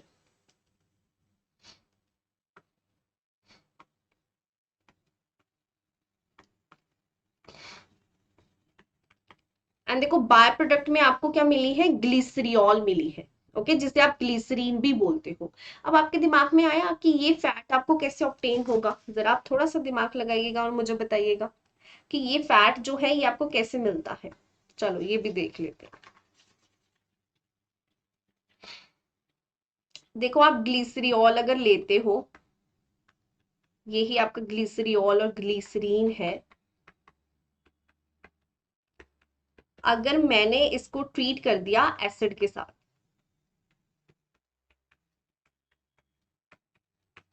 तो ये कौन सी रिएक्शन है, अगर आपको याद है, दिस इज एस्टरिफिकेशन रिएक्शन। तो ये आपको ये जो है यहाँ पे प्रोडक्ट की तरह मिल जाएगी। बाद में आप इसको एक्वस NaOH के साथ ट्रीट करते हो, आपको सोप मिल जाता है, ग्लिसरियोल वापस मिल जाती है। So this is how you prepare your soap. I hope ये आपको समझ आया होगा।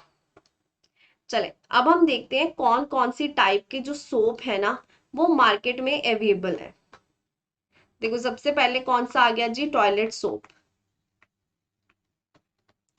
जिसे आप यूज करते हो नहाने के लिए। अब आप कुछ सोचो, इसमें definitely better grade of fats and oil डाले जाते होंगे। इसमें अच्छे कम क्वालिटी के फैट्स एंड ऑयल को डाला जाता है। ठीक है, देन आपके पास आता है फ्लोटिंग सोप।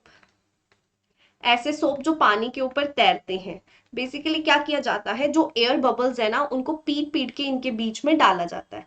ठीक है, तो टीनी टीनी एयर बबल्स होते हैं वो सोप के बीच में फिट किए जाते हैं। देन आपके आते हैं मेडिकेटेड सोप।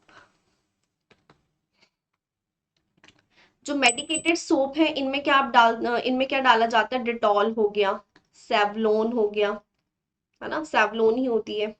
एंड इसी तरह बिथनॉल होती है, बिथनल, सॉरी।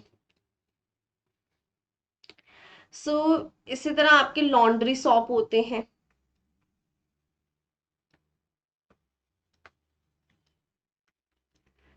सो लॉन्ड्री सोप जो होते हैं गाइस, इनमें फिलर्स होते हैं। फिलर्स मतलब कि जैसे हमारा बोरेक्स हो गया, सोडियम कार्बोनेट हो गया, ओके, एंड सोडियम रोजिनेट हो गया।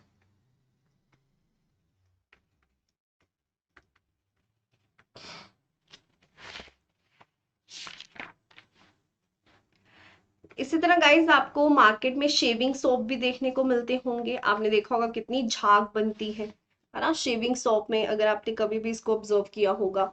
तो इनमें ना एक गम ऐड की जाती है जिसे हम क्या बोलते हैं, रोजिन बोलते हैं। तो ये जो रोजिन होती है ये क्या फॉर्म करती है, सोडियम रोजिनेट,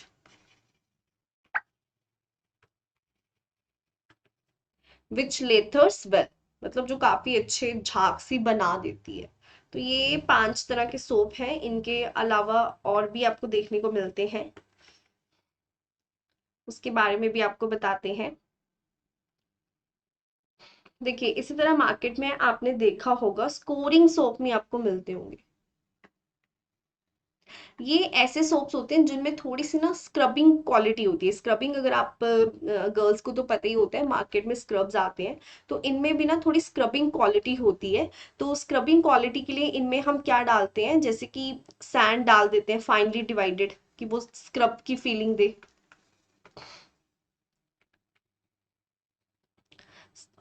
इसी तरह आप पुमिस स्टोन डाल देते हैं इसमें पाउडर्ड फॉर्म में।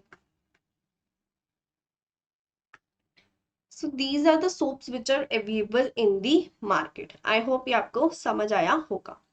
अब देखो सोप की एडवांटेज क्या है, अगर मैं पूछूं कि सोप का फायदा क्या है एंड नुकसान क्या है। पहले हम बात करते हैं फायदे की, कि अगर हम सोप यूज करते हैं तो उसका क्या फायदा होगा।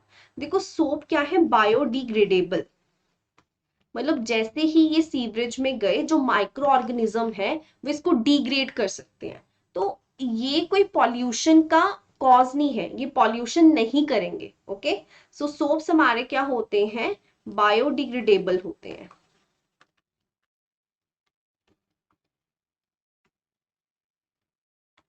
तो ये पॉइंट आपको थोड़ा पता होना चाहिए। चलो अब बात करते हैं डिसएडवांटेज ऑफ सोप्स की, कि क्या क्या डिसएडवांटेज है अगर आप साबुन यूज करते हो। है ना। देखो एडवांटेज तो मैंने आपकी बता दी कि पॉल्यूशन नहीं होता है इसके कारण, वो तो सबसे अच्छी एडवांटेज है। खैर, तो जो सोप्स है गाइस, आप उनको हार्ड वाटर में यूज नहीं कर सकते हो, ठीक है। Can't be used in hard water. इसका रीजन क्या है? देखो हार्ड वाटर में क्या होता है, कैल्शियम एंड मैग्नीशियम प्रेजेंट होते हैं, calcium ion and magnesium ion present होता है। अब अगर आप सोप को ध्यान से देखो, क्या सोप की आपकी थी फॉर्मूला, ये फॉर्मूला होता था। अब इसे हम ट्रीट कर लेते हैं आर की तरह, R C O negative N A positive, मतलब जनरल फॉर्मूला ये हो गया। अब देखो अगर ये कैल्शियम 2 पॉजिटिव या मैग्नीशियम 2 पॉजिटिव के साथ रिएक्ट करेगा तो ये क्या बनाएगा, कैल्शियम की वैलेंसी 2 है तो R C O O twice C A plus 2 sodium positive and R C O O twice magnesium 2 sodium positive. तो ये गाइज, जब अगर आप सोप को यूज करते हो हार्ड वाटर में, है ना, तो ये बनाता है इनसॉल्युबल सोप। मतलब बेसिकली आपको हार्ड वाटर में क्या देखने को मिलेगा कि व्हाइट पीपीटी से आ जाएंगे, ठीक है। वो व्हाइट पीपीटी किसके होंगे, इस कैल्शियम एंड मैग्नीशियम के। ये कैल्शियम एंड मैग्नीशियम के फैटी एसिड्स के होंगे, मतलब कि ये होंगे। अब ये जो इनसॉल्युबल सोप है, ये पीपीटी हो जाता है एज अ स्कम, है ना, एज अ स्कम पीपीटी हो जाता है। ये आपकी बुक्स में टर्म देखने को मिलेगी आपको, स्कम। अब ये जो स्कर्म है गाइस, ये जब आप कपड़े धोओगे तो ये कपड़ों पे, कपड़ों का जो फाइबर है उस पे चिपक जाएगी। इसी तरह आप बाल धोओगे, बाल आपके बड़े स्टिकी स्टिकी से हो जाएंगे, बड़े ही डल दिखेंगे, है ना, क्योंकि ये गमी मास जो है, डाई भी जो है, वो भी जो क्लोथ पे इवनली ऑब्जर्व नहीं होती है। ओके, तो ये इसकी सबसे बड़ी डिसएडवांटेज है सोप की, तो ये आपको ध्यान में रखनी है। दूसरी डिसएडवांटेज क्या थी बच्चों हमारे सोप की, वो ये है दूसरी डिसएडवांटेज, कि आप इसे एसिडिक सॉल्यूशन में यूज नहीं कर सकते हो। तो ये भी सोप की जो है दूसरी एडवांटेज है। तो पहली ये थी, इसे आप हार्ड वाटर में यूज नहीं कर सकते हो। दूसरी ये है कि आप इसके एसिडिक सॉल्यूशन में भी यूज नहीं कर सकते हो। तो इन दो चीजों को आप ध्यान में रखिएगा। चलो, अब सोप का सोल्यूशन क्या था, अब देखो कुछ ना कुछ तो सोल्यूशन लाना पड़ेगा ना। सोप का सोल्यूशन था डिटर्जेंट, जिसे आप सिंथेटिक डिटर्जेंट भी बोल सकते हो, और आप इसे सोपलेस सोप भी बोल सकते हो, ठीक है। इनकी जो प्रॉपर्टीज है वो होती तो चलो सोप की तरह है, लेकिन ये एक्चुअली इनमें कोई सोप नहीं होता है। ओके, तो ये जो सिंथेटिक सब्सटेंस है, इन्हें आप क्या बोलते हो, सिंथेटिक डिटर्जेंट बोलते हो, या सिंपली डिटर्जेंट भी आप बोल देते हो, एंड इवन सम टाइम आप इसे सिंडेट भी बोल देते हो। तो ये आपकी मर्जी है, आप इसको क्या बोलना चाहते हो। तो अगर हम बात करें जो हमारे डिटर्जेंट हैं ये होते क्या है, तो हमारे जो डिटर्जेंट है ना, ये आपको आगे भी पता चलेगा, अभी के लिए ये बेसिकली अमोनियम सल्फोनेट और सल्फेट साल्ट होते हैं, लॉन्ग चेन फैटी एसिड्स के, लॉन्ग चेन सॉरी हाइड्रोकार्बन के। अब हाइड्रोकार्बन में कम से कम 12 से 18 कार्बन तो होने ही चाहिए। ओके, ये होते हैं हमारे डिटर्जेंट। डिटर्जेंट हमारे तीन तरह के होते हैं, anionic detergent, cationic detergent, non ionic detergent. इनको एक एक करके हम पढ़ेंगे। एंड एक चीज मैं आपको बताना चाहूँ कि डिटर्जेंट की ना सबसे बड़ी डिसएडवांटेज है, जो मैं आपको सबसे पहले ही बताने वाली हूँ। डिटर्जेंट आपके क्या होते हैं, नॉन बायोडिग्रेडेबल।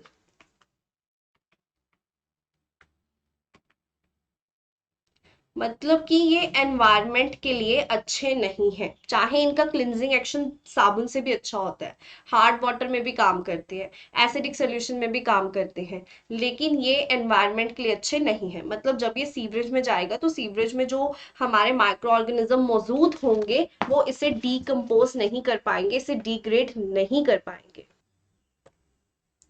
सो डिटर्जेंट को ना आप तीन तरह क्लासिफाई कर सकते हो, anionic detergent, cationic detergent and non ionic detergent. चलिए फिर अब हम इन्हें वन बाय वन करके देखते हैं कि एनायनिक डिटर्जेंट क्या होते हैं। सो गाइज, एनायनिक डिटर्जेंट वो डिटर्जेंट है जिनमें जो लार्ज पार्ट होगा ना मॉलिक्यूल का, वो क्या होगा, एनायन होगा, ठीक है। एनायन कहने का मतलब ये है कि एनायन रिस्पॉन्सिबल है क्लिनजिंग एक्शन के लिए।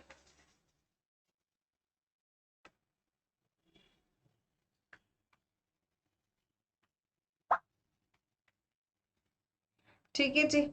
अब यहाँ पे ना एक चीज मैं आपको और बताना चाहूंगी कि आप इसको, मैं आपको एक जर्नल स्कीम देती हूँ जिससे कि आप एनायनिक डिटर्जेंट को प्रेपरेशन को अच्छी तरह से दिमाग में बिठा पाओगे। पहले तो हम ये देख लेते हैं कि एनायनिक डिटर्जेंट में क्या क्या हो सकता है। सो बेसिकली एनायनिक डिटर्जेंट आपके होते हैं सोडियम साल्ट, किसके, of sulphonate, sulphonated long chain alcohol और हाइड्रोकार्बन, ये आपके होते हैं एनायनिक डिटर्जेंट। अब इनको आप कैसे प्रिपेयर कर सकते हो, ये मैं आपको एक जर्नल स्कीम देती हूँ, फिर एग्जांपल भी दे देती हूँ जिससे कि आपको ये ज्यादा क्लियर होंगे। तो बेसिकली आपको लॉन्ग चेन अल्कोहल लेनी है, या ये हाइड्रोकार्बन भी हो सकती है। आपको H2SO4 लेना है जो आपको देगा अल्काइल हाइड्रोजन सल्फेट।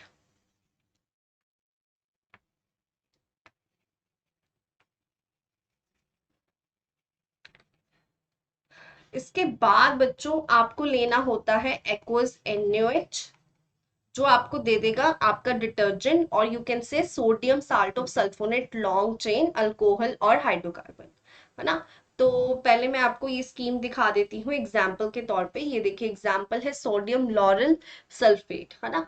तो यहाँ पे देखो मैंने अल्कोहल ली है ये वाली, ये जो लॉरिल होती है इसमें देखिए कितने कार्बन है यहाँ पे, CH3 CH2 10 और CH2OH।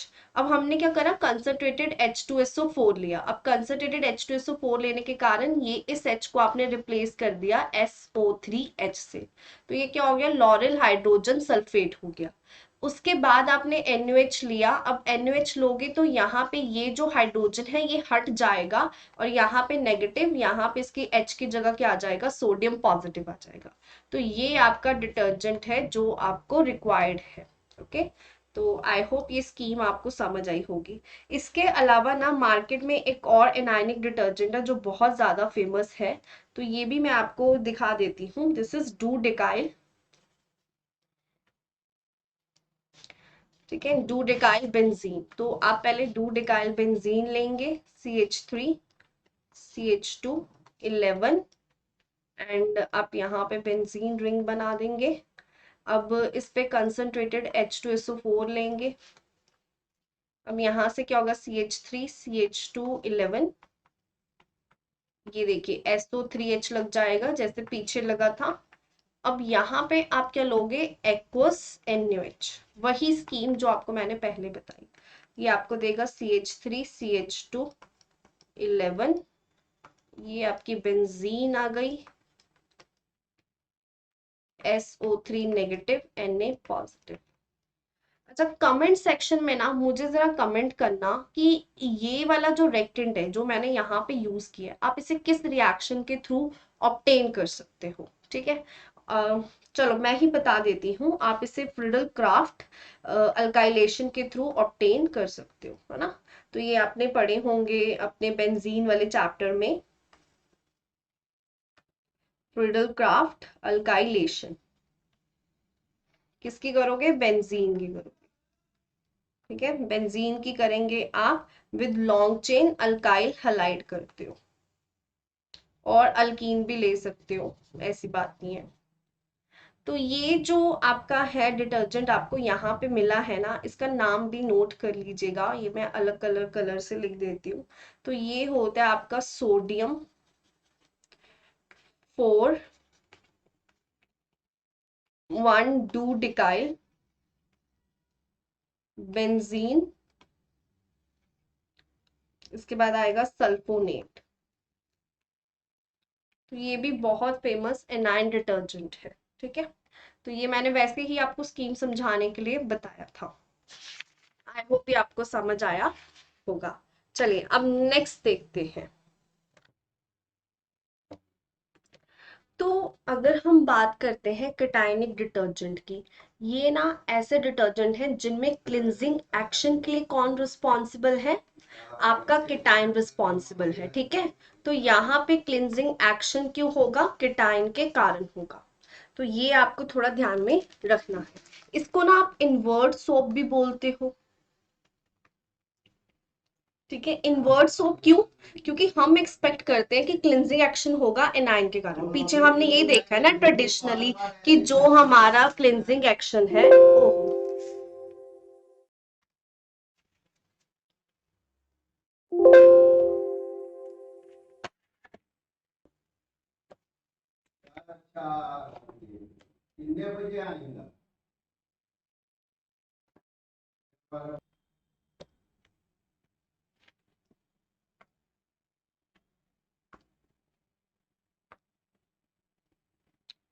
चलिए अब बात करते हैं केटायनिक डिटर्जेंट की। अब केटायनिक डिटर्जेंट ऐसे डिटर्जेंट हैं जिनमें आपका केटायन रिस्पॉन्सिबल है क्लिनजिंग एक्शन के लिए, ठीक है। तो पहले हमने क्या पढ़ा, एनायनिक डिटर्जेंट पढ़ा। तो अब यहाँ पे क्या है, केटायन रिस्पॉन्सिबल है, इसलिए इन्हें हम क्या बोलते हैं, इनवर्ट सोप बोलते हैं। तो इसकी आपको कॉमन एग्जाम्पल मैं बता दूं, बेसिकली ये क्या होते हैं, ये क्वार्टनरी अमोनियम साल्ट होते हैं, लॉन्ग चेन अमीन्स के, ठीक है। Quaternary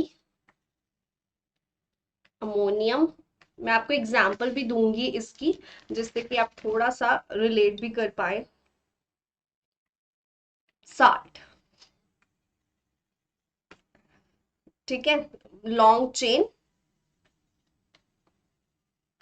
alkyl carbon alkyl group लिख लें। अब देखो ये ना थोड़े एक्सपेंसिव होते हैं, ओके, ये लिटिल बिट एक्सपेंसिव भी होते हैं। एंड ये आपको एग्जांपल मैं देती हूँ, इसकी एग्जांपल इसकी बहुत ज्यादा फेमस है, ये आपको एनसीईआरटी में भी दी पड़ी है। तो cetyl tri methyl ammonium bromide, ठीक है। तो ये इसकी फेमस एग्जांपल है, cetyl tri methyl ammonium bromide, got it. तो आप यहाँ पे देख सकते हो कि ये पॉजिटिव पार्ट है, ये नेगेटिव पार्ट है, ओके। ये हमारा यूज होता है हेयर कंडीशनर में।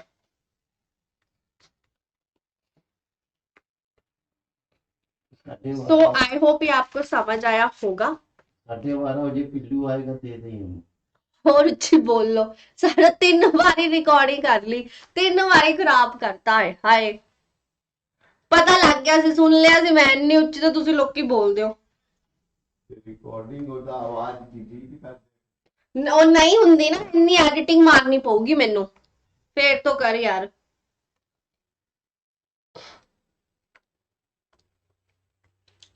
सो गाइस अब बात करते हैं केटाइनिक डिटर्जेंट की। अगर हम बात करें केटाइनिक डिटर्जेंट होते क्या हैं, तो ये ऐसे डिटर्जेंट हैं जिनमें क्लिनजिंग एक्शन किसके कारण होता है, केटाइंस के कारण होता है, ठीक है। तो केटाइन रिस्पॉन्सिबल होते हैं यहाँ पे क्लिनजिंग एक्शन के लिए। अब इनको ना आप इनवर्ट सोप भी बोलते हो, ठीक है, इन्हें आप इनवर्ट सोप भी बोलते हो। एंड ये बेसिकली होते क्या हैं, these are quaternary ammonium salt,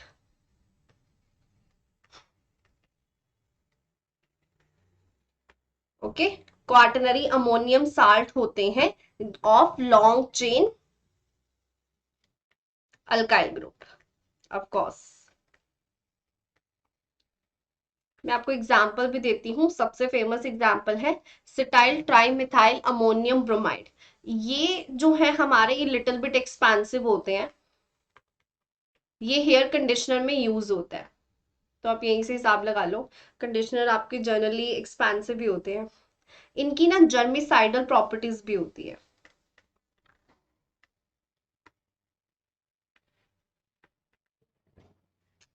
so I hope ये आपको क्लियर हुए होंगे। तो cetyl trimethyl ammonium bromide generally hair conditioner even shampoo में भी ये यूज होता है, ओके या। तो चलते हैं नेक्स्ट कैटेगरी की तरफ। तो गाइस अब बात करते हैं नॉन आयोनिक डिटर्जेंट की। तो नॉन आयोनिक डिटर्जेंट ऐसे डिटर्जेंट है जिनमें देखो कोई आयंस नहीं है, नो आयंस, ठीक है। इनमें सिर्फ कोवलेंट बॉन्ड है, ओके, इनमें सिर्फ कोवलेंट बॉन्ड है, इन्हें आप क्या बोलोगे, नॉन आयनिक डिटर्जेंट बोलोगे। ठीक है जी। अब यहाँ पे ना मैं आपको एक चीज बताना चाहूंगी कि ये वाले जो हैं इनकी, इनमें क्या होती है, इनके मैकेनिज्म कैसी होती है, जो आप कोलाइडल में पढ़ के आए हो, जो आपने कोलॉइड चैप्टर में पढ़ी, सरफेस केमिस्ट्री चैप्टर में पढ़ी, तो आपने वहां पे माइसल फॉर्मेशंस पढ़ी होंगी। इवन जब आप सोप का क्लिनजिंग एक्शन बताते हो तो वहां पे भी माइसल फॉर्मेशन होती है ना। और ये जो है आपके लिक्विड डिश वॉशिंग में यूज होते हैं, जो आपकी लिक्विड डिश वॉशिंग सोप होते हैं वो बेसिकली नॉन आयनिक डिटर्जेंट ही होते हैं। एग्जाम्पल मैं आपको यहाँ पे दे रही हूँ, आपके पास है स्टेरिक एसिड, आपने इसे ट्रीट करा है पॉलीइथिलीन ग्लाइकोल। ठीक है, पॉलीइथिलीन ग्लाइकोल, कुछ भी नहीं करना है, वाटर को माइनस करना है एंड इसे आप जोड़ दें, ये आपको क्या मिल जाएगा, नॉन आयनिक डिटर्जेंट मिल जाएगा। तो इस केस में आपको बेसिकली क्या मिला है, पॉली इथिलीन ग्लाइकोल स्टीरेट। तो ये क्या है, एक नॉन आयनिक डिटर्जेंट है। तो यहाँ पे ना आपकी सारी जो डिटर्जेंट की कैटेगरी है वो होती है खत्म। तो अब हम पढ़ेंगे कि क्या एडवांटेज है सिंथेटिक डिटर्जेंट की over soap. Okay, and also disadvantage of detergent, कि मतलब हमारा जो डिटर्जेंट है इसकी क्या डिसएडवांटेज है, ऑल्दो एक तो मैं आपको पहले ही बता चुकी हूँ। सो गाइस, अब देखते हैं कि क्या क्या एडवांटेज है आपके सिंथेटिक डिटर्जेंट की, है ना।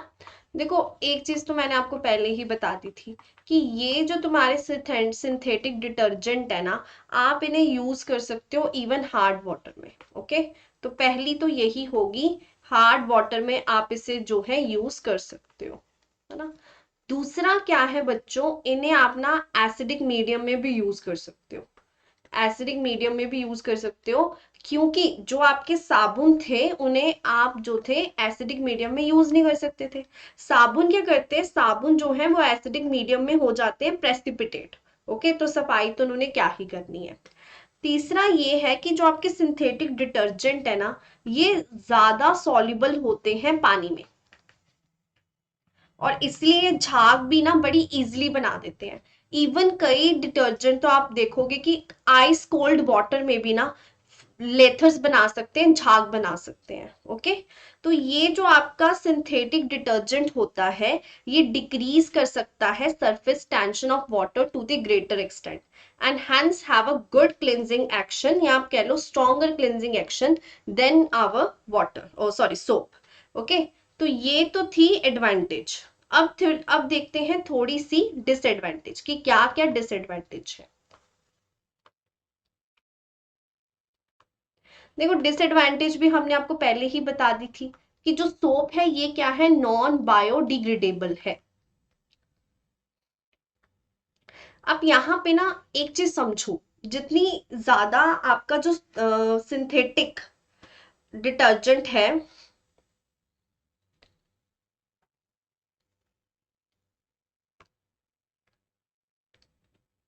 चलिए अब बात करते हैं डिसएडवांटेज की, कि क्या क्या डिसएडवांटेज है।